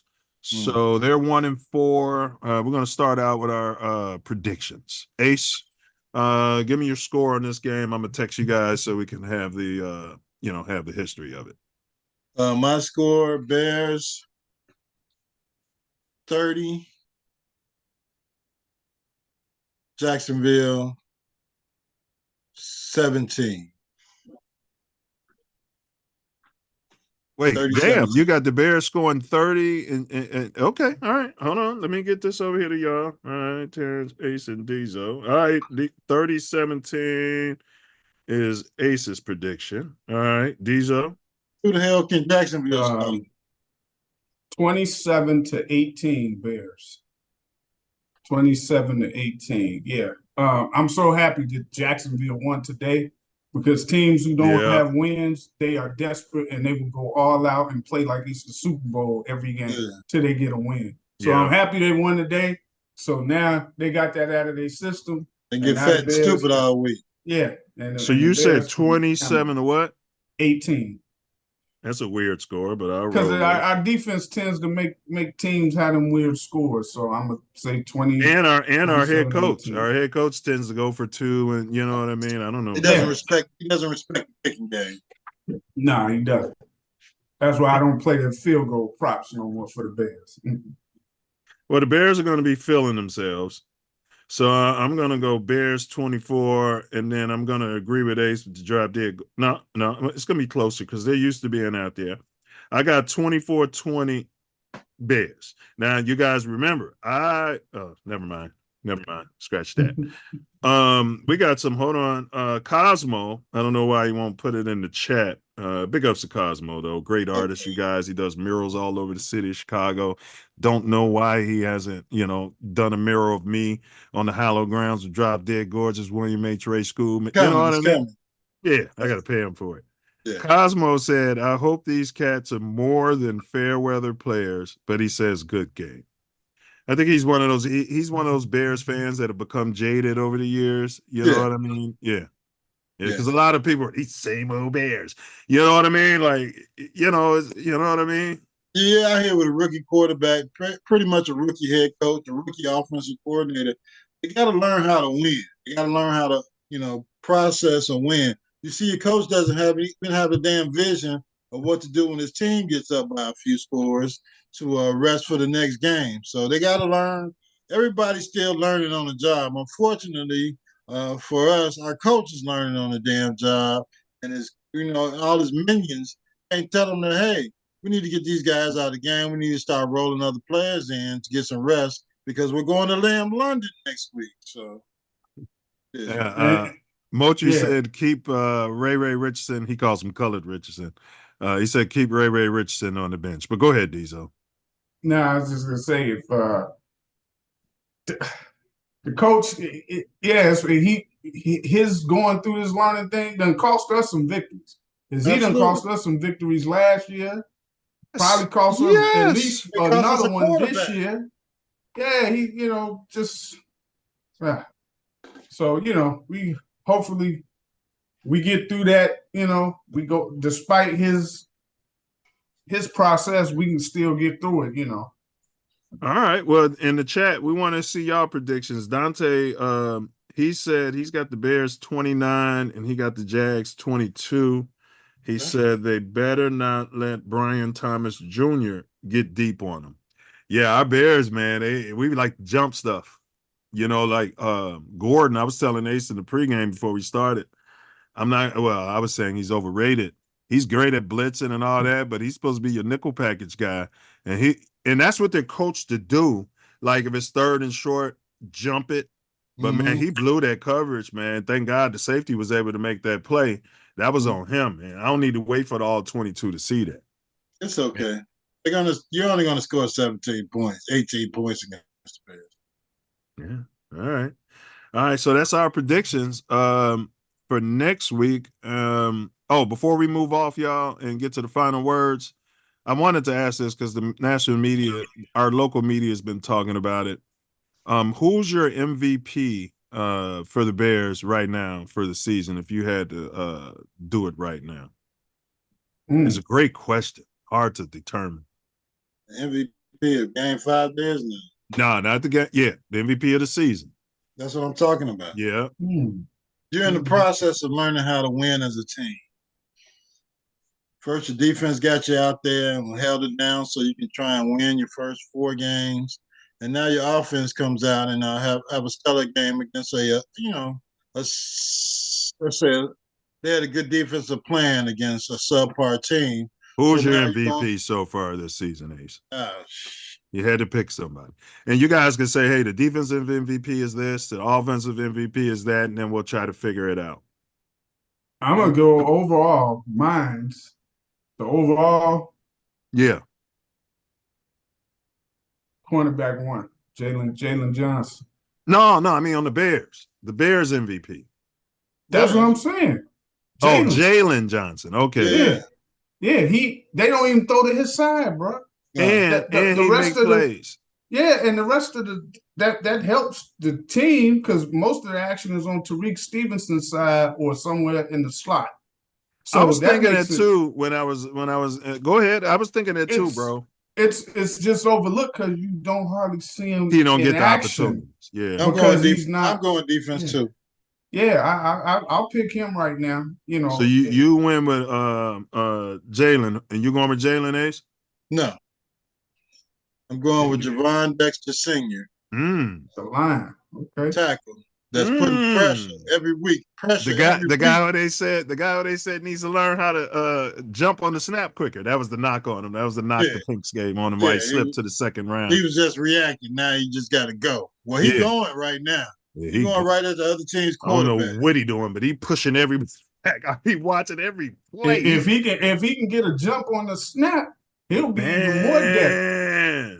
He gonna be like Tommy Harris, which they should have checked Tommy Harris's piss. Tommy Harris. He was the best three-tech I ever seen in my life. Henry Melton. Oh man. Man. Tommy, they both were. Yeah, and they make tackle the back 4 yards. They was like before they even hand the ball off, they're right there, bro. And you can tell them too, because they always line up slightly to the left or to the right. Dante said Jalen Johnson. Let me see if I can get on record. Can't say none of the receivers. Can't say Cole Kmet. Can't say offensive lineman. I'm flirting with Haltertop. You got to for the offense. Yeah, you're going offense. So should we do offense and defense? Well, that's what I'm saying. We could do that, but then give me your overall. But you guys gave your overall, which is fine. Yeah. Defense, I'm gonna say, I'm gonna agree with Dizo. I'm gonna say Jalen Johnson and Dante. I'm gonna agree with them. And offense, who y'all going with? Swift? Are y'all some Swifties? Are y'all Swifties? No, I tried to get him out of the damn roster a few games ago, so I can't be the MVP. He just got to stay. Hall of Fame, Velus Jones. Yeah, he's the best water boy we've ever had. Call him hand grenade Jones, landmine Jones. Them balls blow up off of him. Get up off my boy. You guys will eat a big fumble. He might not do it with the Bears, but he's gonna go to KC, and that guy's gonna tear the league up. Nah, man, you got for the offense, you'd have to give it to Caleb, man. Yeah. It's just he been the one thing it would have to be him because nobody else has performed as consistently on the offense. He's generational. Can you say wrong? Unless you give it to DJ. No, can't say wrong. Because he got some balls where he missed. But y'all keep talking about. I'm gonna pull up the Bears' offensive stats this season. He's generational. I mean, yeah. Now, I got a problem. Well, it can't be a problem because it's a question. Now we had Keenan Allen, who got hurt after the first game, and the question was, I thought, should you have put him on IR and just let him rest for 4 games and try and get him in the process of getting back to your team after the bye, or do what the Bears did, put him out there, and he's pretty much a all-pro decoy. And, the offense has looked a lot better the last 2 weeks after he's got back. Oh, hell yeah. He's made some catches. Yeah. Traffic. and took some hits, man. So and the head coach is learning because we had 4th and 3s and shit. And if Justin was out there, they would have been going for it again for some particular reason and then complaining when he got sacked, fumbled. But you guys, I think I'm gonna go with last night the DJ saved my life with a broken heart. That's what I was singing during the game. DJ saved my life. No, Yeah, I'm going with DJ Moore as a offensive MVP. He's been right there with except for the reason I give Caleb the nod is when DJ he's quarterback and he's generational. No, because he went complaining publicly and shit, you know. Oh, like, come on. DJ was good. DJ's not doing anything different than he was doing. He did, though. It was out of his character. When he was up there, remember when he was throwing the helmet on the sidelines and all upset and shit? Like, come on, man, it's your rookie guy. He wants to win, man. Yeah, he wants to. But like I said, I'll give just a slight nod to Caleb because of that type of action. He should be supporting them fully. Now, it's one thing to just be frustrated that you're losing or not getting. That's what he was frustrated about. But again, the optics, and it's getting back to this rookie who you don't want it to mess up his psyche. You're saying he never pulled that shit on Justin Fields' watch. Never, ever. Of course, he called for 1,400 yards, and he would have had no. I see what you're saying. They were losing games and shit. Losing all the time. He was catching balls, but they were losing all the time. But he was still trying to figure out NFL speed. He was trying to figure out when they, you can throw that ball out there, but you got to throw that ball out there, and there are certain packages and certain cuts, so that. And I think he was a little upset that Caleb was going on lunch dates with a Doomsday. That's what he was upset, and they talked about it. Apparently, it didn't come out publicly. Like, I'm sure they're watching tape. Like, damn, you know what I'm saying? You're just forcing the ball to this rookie. Yeah. And I'm running around every play, and I'm open. Yeah. And again, like I said, that rookie camaraderie, Yeah, they rode the plane together. Until you grow out of it, together, shit. Yeah, they was in the Mile High Club. Yeah, they went over there probably their first. They show me y'all out the top. You know what I'm saying? And stuff. They making them go get donuts and coffee together. Yeah. Hey, rookies, go get us. It's a fruity generation. Yeah, liquid is what they call it. Yeah, happy. You know what I'm saying? But we're going to say that. So, all right, we're in a little disagreement, but I got DJ Moore. But overall, Ace has Dexter, and then me, Dante, and Diesel got Jalen Johnson. Yeah, I thought that was an interesting question, man. All right, because the Bears are doing it as a team.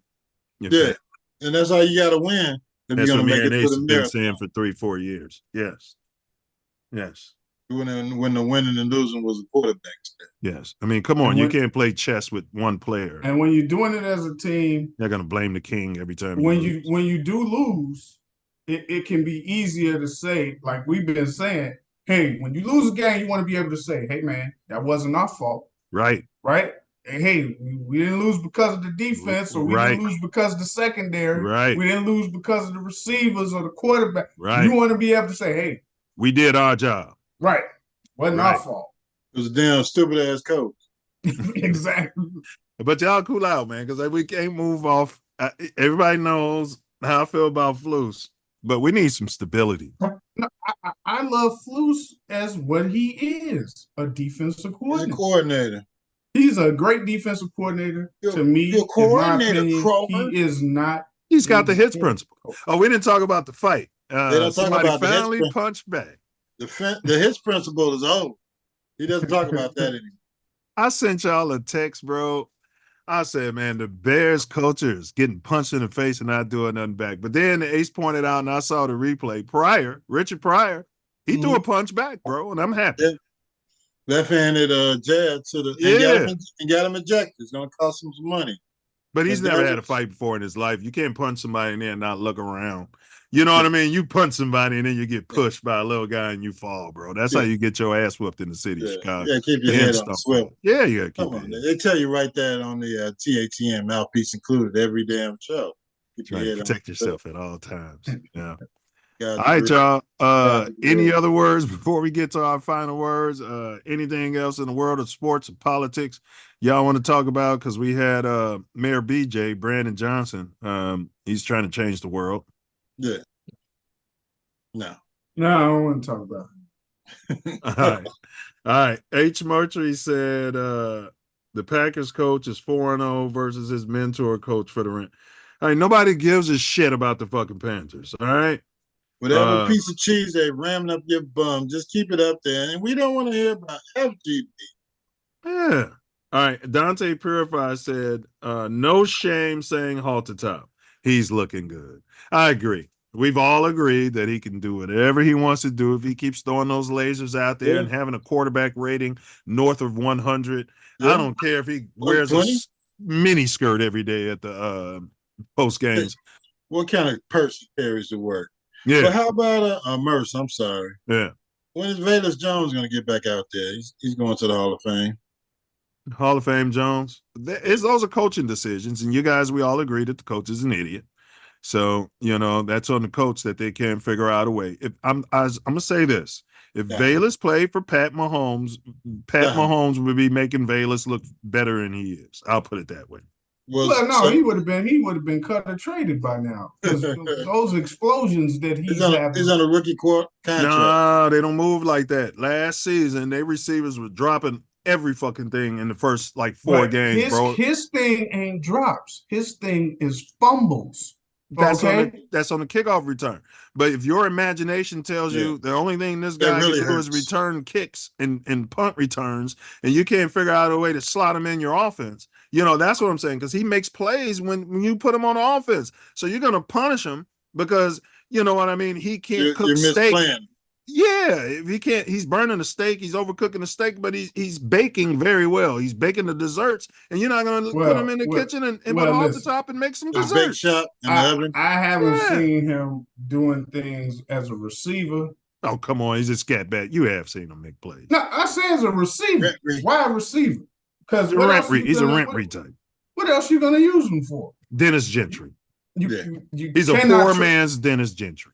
If you put him back there for kickoffs or punts, he's running 4.340. 4.340. That's what I'm saying, bro. They need to trade him to fucking KC, bro. KC. Listen, a 4.340 is fine until you run across that booby trap and cause the ball to explode up off of your body. Y'all hard on that. That is what he does, bro. We're not going to spend too much time on Hall of Fame Jones until you guys are ready to eat. Damn spectrum. What else did you say was on the spectrum today? Who you seen the reels that they put on TikTok and stuff? Yeah, his low lights, his highlight reels, right? Yeah, That's his highlight reel. Well, I'm going to take the time to put together his highlight reel, and then I'm going to show the world what I'm talking about. He even has some good return. Well, damn it, somebody likes him because he's still on the damn roster. They didn't put him. Yeah, but let me say this: they're listening though. Because last week we said on this show, why ain't Herbert returning some punts and kickoffs? And they had him back there, bro. Yeah. He's another guy with a 4.3 speed. Why are you drafting these players with all this speed and you don't have the mindset, the creativity to get them out there and use them as a scat back? Yeah, you got to get them out there. It's game 5, though. This is a marathon, not a sprint. You got 12 more games. Hey, so you've been saying that. The local media's been saying that. Where does that come from, bro? It's a long season. Our players are going to get hurt. That's been said for years. I mean, yeah, I've heard it for years, but all of a sudden Bears fans and pundits are saying it. Did one of the coaches say it? Did somebody utter it out their mouth? Well, they say that because I always said that about a season. Rookie quarterback. That's why they say it. So they're basically saying, hey, give it time. The reason you didn't get to hear it as much with Justin is because he didn't start immediately that season he was a rookie. Because if he did, that's what they would have been saying. Like, hey, don't. Matter of fact, they probably would have been criticizing him. Like, why you got this guy starting? Like they've been criticizing Caleb. Why you got him starting, right? But Justin wasn't generational. I told y'all on this show, Justin would have been my QB3 if I wasn't starting him over Andy Dalton, and he'd have been looking good, standing on the bench, learning. He wouldn't have played that game. He wouldn't have taken a snap. The line sucked. Yeah. But you had Dick Nagy, Dick N-word, thinking he's coaching Patty, calling plays like he's got Patty Mahomes. And Caleb Williams, if I'm the coach, I wouldn't have started him unless the only way you start rookie QBs, it must be a great offensive-minded either coordinator or head coach that's offensive-minded, and he's proven to be able to take QBs and groom them. Yes. Or because the narrative became you got to get him a top receiver, and Poles fell for that shit. Or if he has a solid top 5 rated offensive line, then you can afford to put your $1 million generational quarterback behind.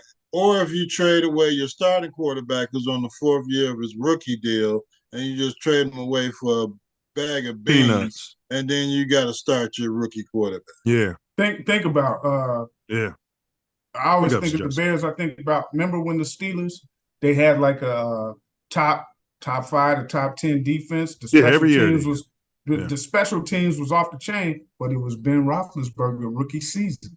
Remember that? Yeah, Ben Roethlisberger. Remember? And didn't he? They went to the playoffs. Did they go to the Super Bowl his rookie year? Playoffs. His rookie year? Yeah, but they gave him all the credit. Yeah. Which is BS. And he was allegedly taking it from females at the whole time, at the bars, dragging them in the bathroom and taking it. Yeah. Yeah, he shouldn't have. But they do that all the time. They go and credit. One girl said he sodomized her against her will because she was drunk at the. I'm just saying, nobody talking about it because he's white. But if he was P. Diddy, everybody be talking about it. Yeah, they talk about Diddy all the time. But they talking about a guy who got massages, and go ahead, Ace. Yeah. They won't let Pete Rose in the Hall of Fame, but they let Roethlisberger. And as soon as his years come up, he's going to be in the Hall of Fame. Yeah, you mentioned Roethlisberger. We think about that. We can't think about football. Now, I'm going to say this, though. Great point, though, Diesel. And that's none of that Justin had. So to your point, until your team is – and that's what I was saying. Like when I was saying our defense sucked all those years because you got rid of all the defensive players, you can't blame the quarterback for those losses, man, because it's too much pressure on him to always have to score. Now, you know what I'm saying? And if you remember – I wasn't looking for Fields to be scoring. All I was looking for is progress. Him to throw the damn ball. Every game. I was looking for that kind of progress. I didn't care about him winning. Because in my mind, I'm going, if we get the right coordinator, then we can evaluate him fully for what he can do. But if you ain't got the right coordinator and you definitely ain't got the right head coach for no damn young quarterback, it's like, man, you had a first-year head coach and you hired a first-year offensive coordinator for a quarterback who you said was struggling and couldn't process, but you had to prove that he could and let him throw the ball 40 times. Now when we're winning, you guys see the formula that I've been saying here on this show. Ace has said it too. Run the damn football. Play some defense. Even when your defense sucks, you should be running the ball because that's how you keep the other quarterback off the field. Now, we were running the ball, but they didn't want to put him behind center. Yeah, and he was taking snaps behind center. Or if you watch their playbook, he's not like Fields. Fields, they never put him up on the center. Maybe fumbling. He's still doing it. Yeah, he does. I can't understand how you can't. At Drop Dead Gorgeous Race School, I don't understand what's so hard about that. I don't get it. Like, just get up under the center and take the ball. Take the ball. It gives you so many more options, and especially on the road when you can't here. It's like how on the road every team that's in shotgun. What do? The guard taps the center like this, and then he does the leg thing and hikes it. I'm like, don't the defense sees that every time? They see it every goddamn time, and you never fake it. You know what I'm saying? They never fake that. Well, Carolina was doing it today. It didn't help. But they had the left guard going someplace and the right guard going someplace, but it didn't matter. They weren't here to win. Hey, before we get to y'all final words, what's going on with Amin Juji, the big Nigerian whose dad plays golf with Eberflus, which is why they drafted him? They drafted him because he was hurt, because his dad plays golf with Eberflus. Yeah. So what's up with that? He's been on the field in a uniform, and this guy he's been on the sidelines. What position does he play? He's a damn tackle. Yeah. He's a tackle, guard, whatever. He's an offensive lineman. Yeah, he's offensive lineman. He ain't a tackle. I know the tackles. He got to be a guard. He's a guard. And they're talking about a red shirt year.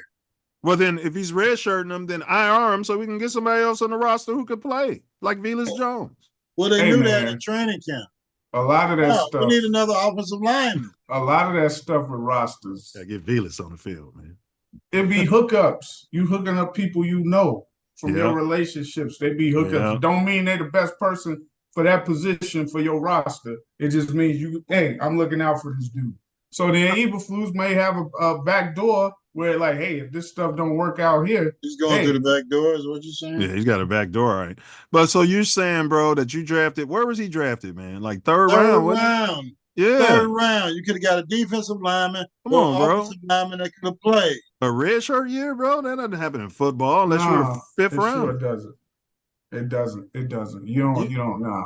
And he's on a damn active. I mean, he's on the roster. For the last 3 weeks. And he ain't on like injured reserve or nothing? No. And people are getting hurt. Like 4 weeks? Right. He ain't even on injured reserve. And linemen have been going down ginger, and they won't put him in the game. Like, what do they know that we don't know? I don't know. Because it makes no sense. This guy's, I mean, you drafted him this high in the draft, and you got him on the active roster. What? He's got naked pictures of you and your wife. I don't know what's going on. He must Unless they think he's not ready. If he's not ready, he can't be on the active roster. He can't be on the active roster. That's what I'm saying, bro. But it could be something to that, because if he's not active, he may not get his full thing of pay or something. I don't give a fuck about any of that. We don't. But remember, if this Flus's guy, son. Oh yeah, it is his guy's son. They playing golf and stuff. You see what I'm saying? He wanted to take care of him. Yeah. So maybe that's it. I don't know. All right, Ace, go ahead with your final words, and then we'll throw it to Diesel. My final words: it was a great victory Sunday for the Bears. The game was what we thought it was. They were going to come out and manhandle the Carolina Panthers. Thank you, Panthers, for your draft pick. Thank you for the draft pick. Next year, we're going to get you round 2, number 2. So keep losing so we can have another high second-round pick to work with. And maybe we can package. You mean we're still getting stuff out of that Carolina trade? Are you serious? Yeah. We got that number 2 pick in this upcoming draft. Damn. It's going to be like a number 1 because it's going to be like right at the start of the second. Damn. Yeah. So, I mean, and when I was in New Orleans for the Sugar Bowl, I ran into a Carolina fan. He saw I had my Bears gear on. He was like, oh, man, good luck to you guys the way you fleeced us. And hey, it was a deal. Your team wanted a quarterback. You made a deal. You got a quarterback. He was like, yeah, but, we're never going to recover from this. I was like, you'll recover. Nobody said their quarterback was generational, but go ahead. Yeah, I mean, it's the guy you picked. I mean, if you'd have been, I should have gave him the website, and the page to listen to Mouthpiece Included. Maybe he could have talked to the general manager and tell him pick, C.J. Stroud instead of the guy You said it. You said it. Unfortunately, it was their owner. It was the owner picked. He liked the 5'4" quarterback. I mean, he'll be all right. Once they got to build up they got to learn to win. Man, we should fleece him again and offer them a 4th rounder for that quarterback. But go ahead, Ace. I'd put him in my quarterback. Put him on a bench in the quarterback room, but his clock is going to run out before Caleb's. I guess if you re-sign him on a team-friendly deal and put him, oh my gosh, he could be good with some development. I saw some shit out of him. I mean, he's going to develop. He was playing well in garbage time today. He just got to. He looked it okay today. He's got to learn, but he's got to get rid of that succubus that's in his life. He's dating one of the Kardashians, I think. Yeah, he's got to learn some things, and once he gets dedicated to football, he'll be okay. But he's not dedicated to football, right? Well, he's trying to get there, being on the bench now, but he'll be there soon. But as far as my final words, the Bears are looking up. Caleb's doing what he's supposed to be doing. He's a generational quarterback. The Bears are finally going to put him in a position to succeed by running the football. Run the football, and you got a quarterback out there that's throwing laser beams and darts to underneath receivers or your 3 potential all-pros running around out there. So I just think they just need to be patient. Everybody needs to be patient and let this kid learn how to win. And that's the major thing in the NFL, especially with these young quarterbacks. But as I mentioned earlier, we're in a situation where we got a first-time coach, a rookie quarterback, a new offensive coordinator to the team. We got all new offensive coaches, except for our offensive line coach, who's supposed to be putting things together, and our running game as well. But the Bears just need to be patient, and keep working every week on doing something more to help them win. You guys answered my question on Keenan Allen, where he should have moved to the injury reserve, or what he's done this last 2 weeks in the lineup. And the team has to pay attention to a perennial All-Pro running around out there on the field. I think they should have got some other guys some reps and maybe let him rest. But hey, you can't stop a guy that is able to command the other team's defense every play that he's out there. So as he's getting his win, getting back into game shape, hopefully by the time they come after the bye, he's hitting his stride. But shout out to the Bears offense. Keep it going. Keep running the ball. You got to get Khalil Herbert out there. You got to either get one of those guys into the rhythm. It's either Roshan Johnson, or if Swift gets you down there. I mean, he's got a contract already. I know y'all want to stroke people's egos and, get him a touchdown when he gets close to the goal line, but you give him a shot. He didn't make it. Bring in a guy in the heavy jumbo package that is going to get you a damn touchdown and score a damn touchdown. But stop getting cute out there with your running back that isn't a goal line running back, and keep your the thumpers out there. Well, you asked, they listening. You asked last week why ain't nobody jumping over the goal line like Walter Payton, and you saw that. Yeah. But Payton used to do it when he couldn't just run straight through. That dude had a hole. He could have just ran straight through and got the touchdown, but yet he jumps up. Yeah. So, he probably been watching the video, but Payton did it with leading his head. So, he uses his head and shoulders. He was jumping sideways, or he was jumping over a hole that was being created by his offensive linemen because they wasn't pushing him back, so they created a hole for Payton to jump over. Something else for them to damn work on. So, hey, bring it out. You just got to make sure that there's a hole there for you to jump over and get into the end zone and stretch the ball out without getting stripped. All in all, it was a great game by the Bears. They did a lot of the things that they were supposed to do against a bad team.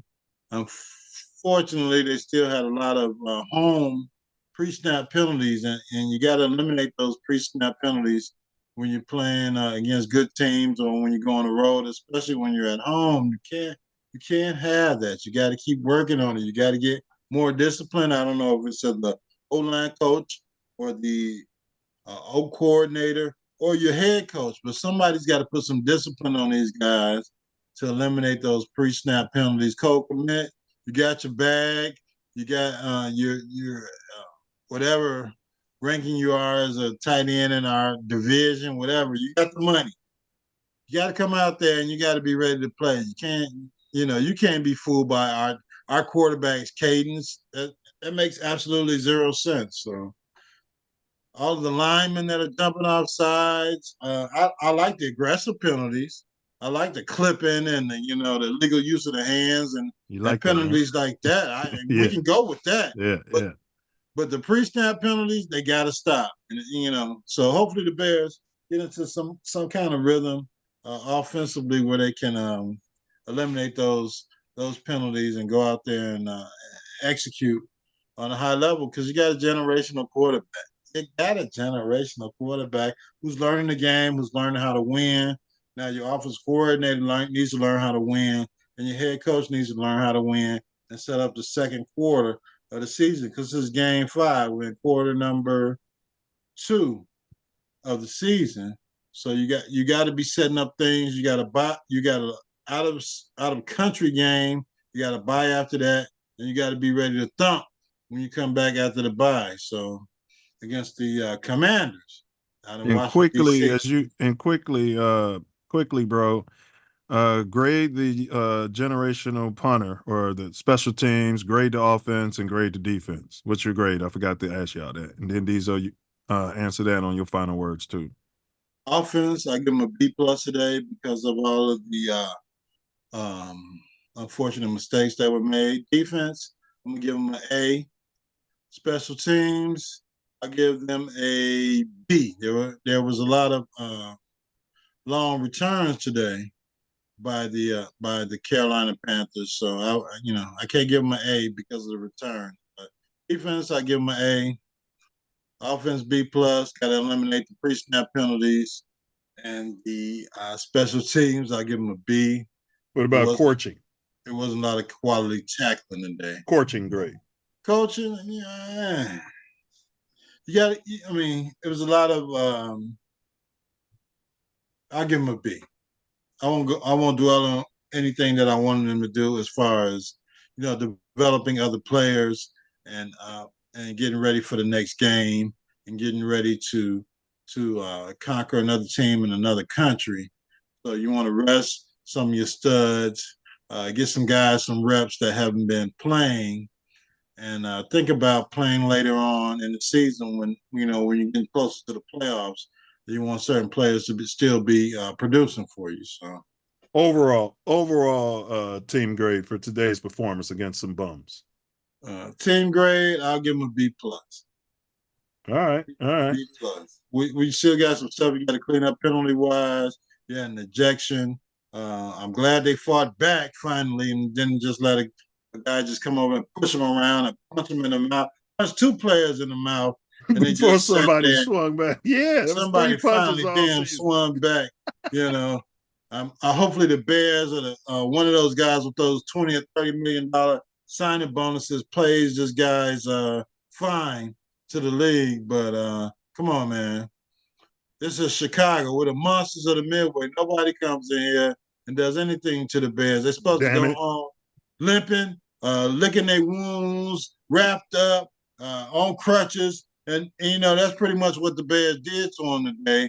They ran the ball down the throats. They hurt their defensive players. They racked up some offensive players.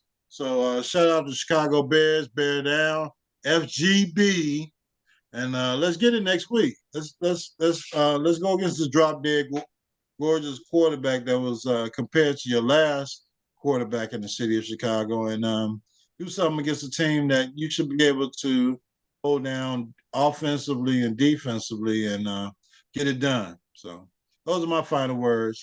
Bear down, FGB.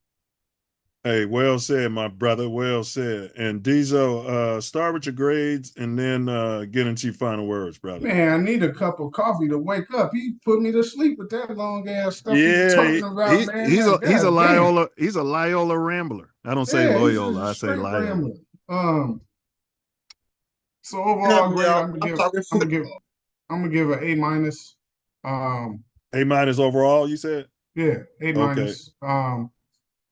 It would have been an A to A plus, but I don't care for the coordinator, offensive coordinator. His first drives are killing me. Pre-snap penalties wasn't as bad as they usually are. And what are you grading the special teams today?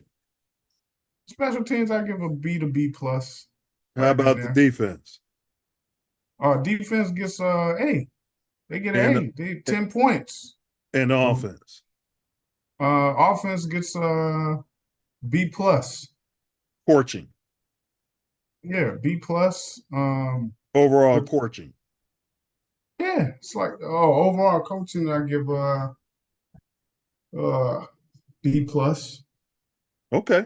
All right, it's good grades for the Bears against bums. Go ahead with your final words, brother. No, they did what they were supposed to do against a team like that. They look, Carolina ain't that bad of a team now. That's now they ain't all of that. But last 2 weeks they was playing good. They can put up points, and they kept them to 10 points after they scored a touchdown on an early drive. Yeah, that's wheeling and dealing. Yeah. So they did what they had to do. Now let's go to England. Let's take this next game, beat these fools down, make them wish they let them think they have no confidence, that they still ain't right. Beat them. Then what are we right now? 3-2? Yeah, 3-2. They could be 4-2. And I think that's most of us projected them to either win 4 games or 5 games out of these first 6. Yeah. So if they can go there and beat these guys, we keep the ball rolling. Because then I think you get the bye. And then I think Arizona, but they won today. Oh yeah, they came back on the 49ers. So there ain't really no weak sticks in the NFL. You just gotta play because the competition is there. People fighting for their jobs, so you just gotta play. So you can't let up. But other than that, I'm just looking forward to the weeks to come and see what's in store. Hopefully, the coordinators can keep, especially the offense, they can keep growing from what they've been doing and establish things that are more conducive to the team that you got. I want to see that first drive. I want to see them. If you're going to run the ball, do some plays that you don't normally do in the first drive, because it's almost like the teams know what's coming. So I want to see that progress, and then I'm just looking forward to see what happens going forward. Well said. And both you guys, quickly give me your grade on Halter Top. Oh, Halter Top today, he gets. I'm gonna give him an A- for the day. I give him an A. 126 passer rating. Pretty much playing as a perfect passer rating in the first half. No turnovers. Yeah, I'll give him an A. They should have took him out a little bit earlier. But he did what he could. He's learning out there. He's processing how to win out there. And 5th game. In a windy day, too. On a windy second day. 300-yard game. Man. Goes for a couple of touchdowns. No in the turnovers. Wind, because people complain we never had a quarterback because of the swirling wind. He came out there with that cannon, bro. He got that fire. That hot fire. Cutler had the cannon, but he didn't have the accuracy and he couldn't process. Yeah, he didn't have a moxie. Also. He didn't have no moxie about it. So yeah, his personality was dead. I don't have no final words, man, but I'm gonna say the defense, I'll give it an A. The offense, I'll give them. I didn't see the first half, so this is really unfair. But I'll give the offense an A.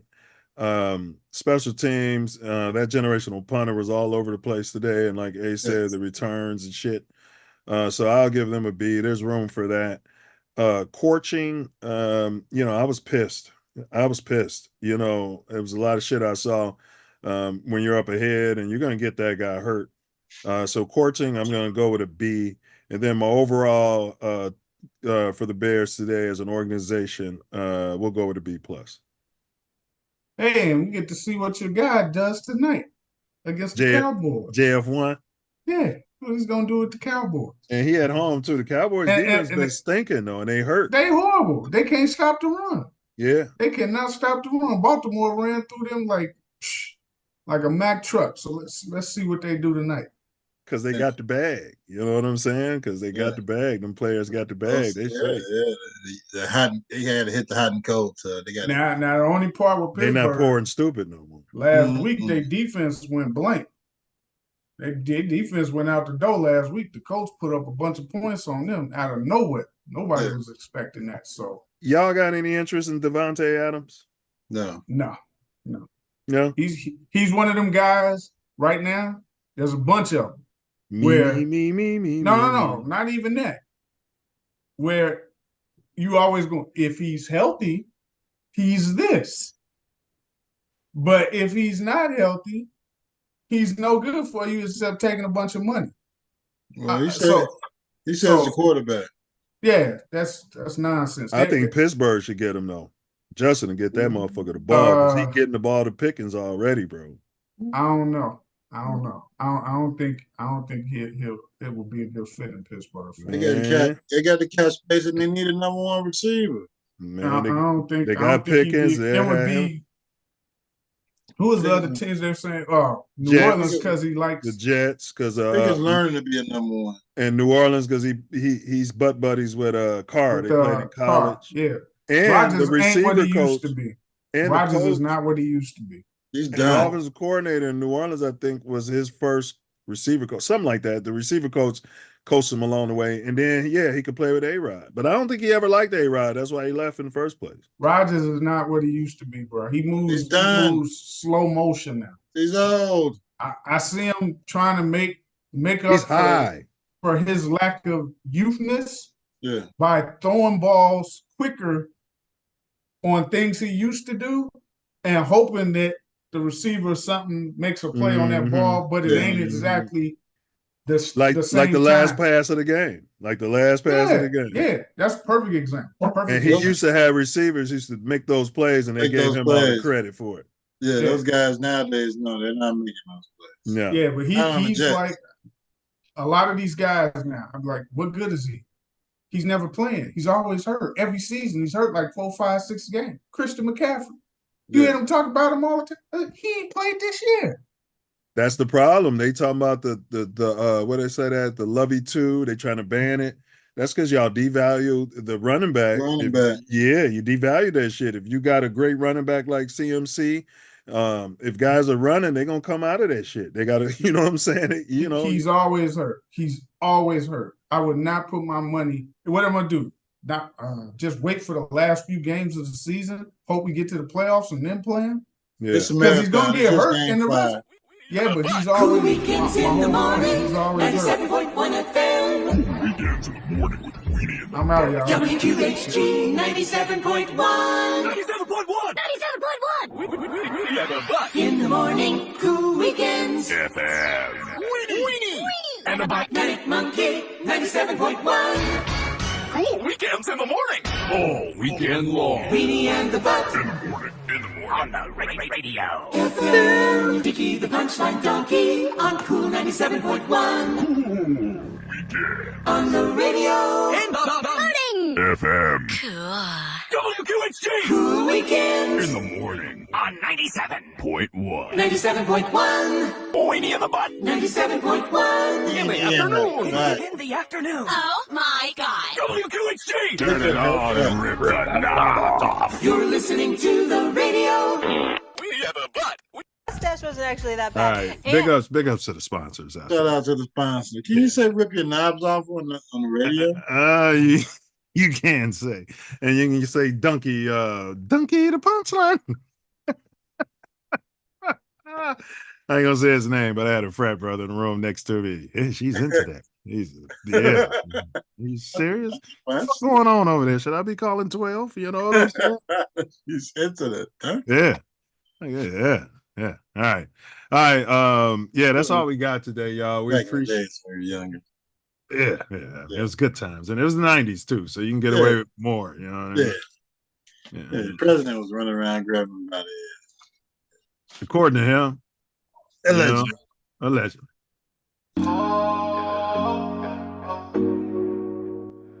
Oh, yeah. Go ahead. Mouthpiece included. Mouthpiece included. TATN. R.I.P. Walter Payton. TATN. Mouthpiece. R.I.P. All right. James Evans.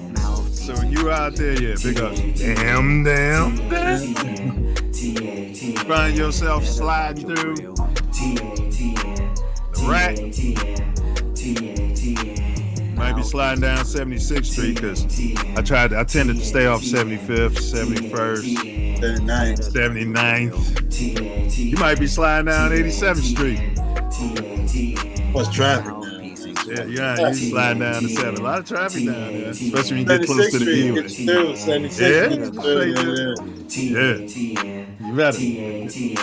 You better have your head on a swivel.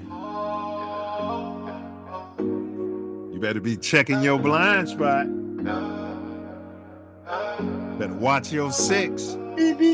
Mouthpiece included. Better use that technology, that blind spot detection.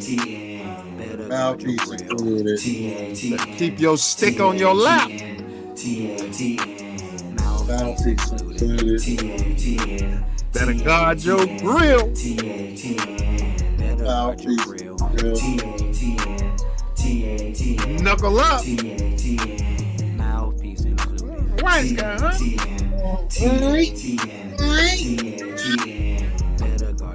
And don't forget it, baby. Start painting my nails, we keep winning.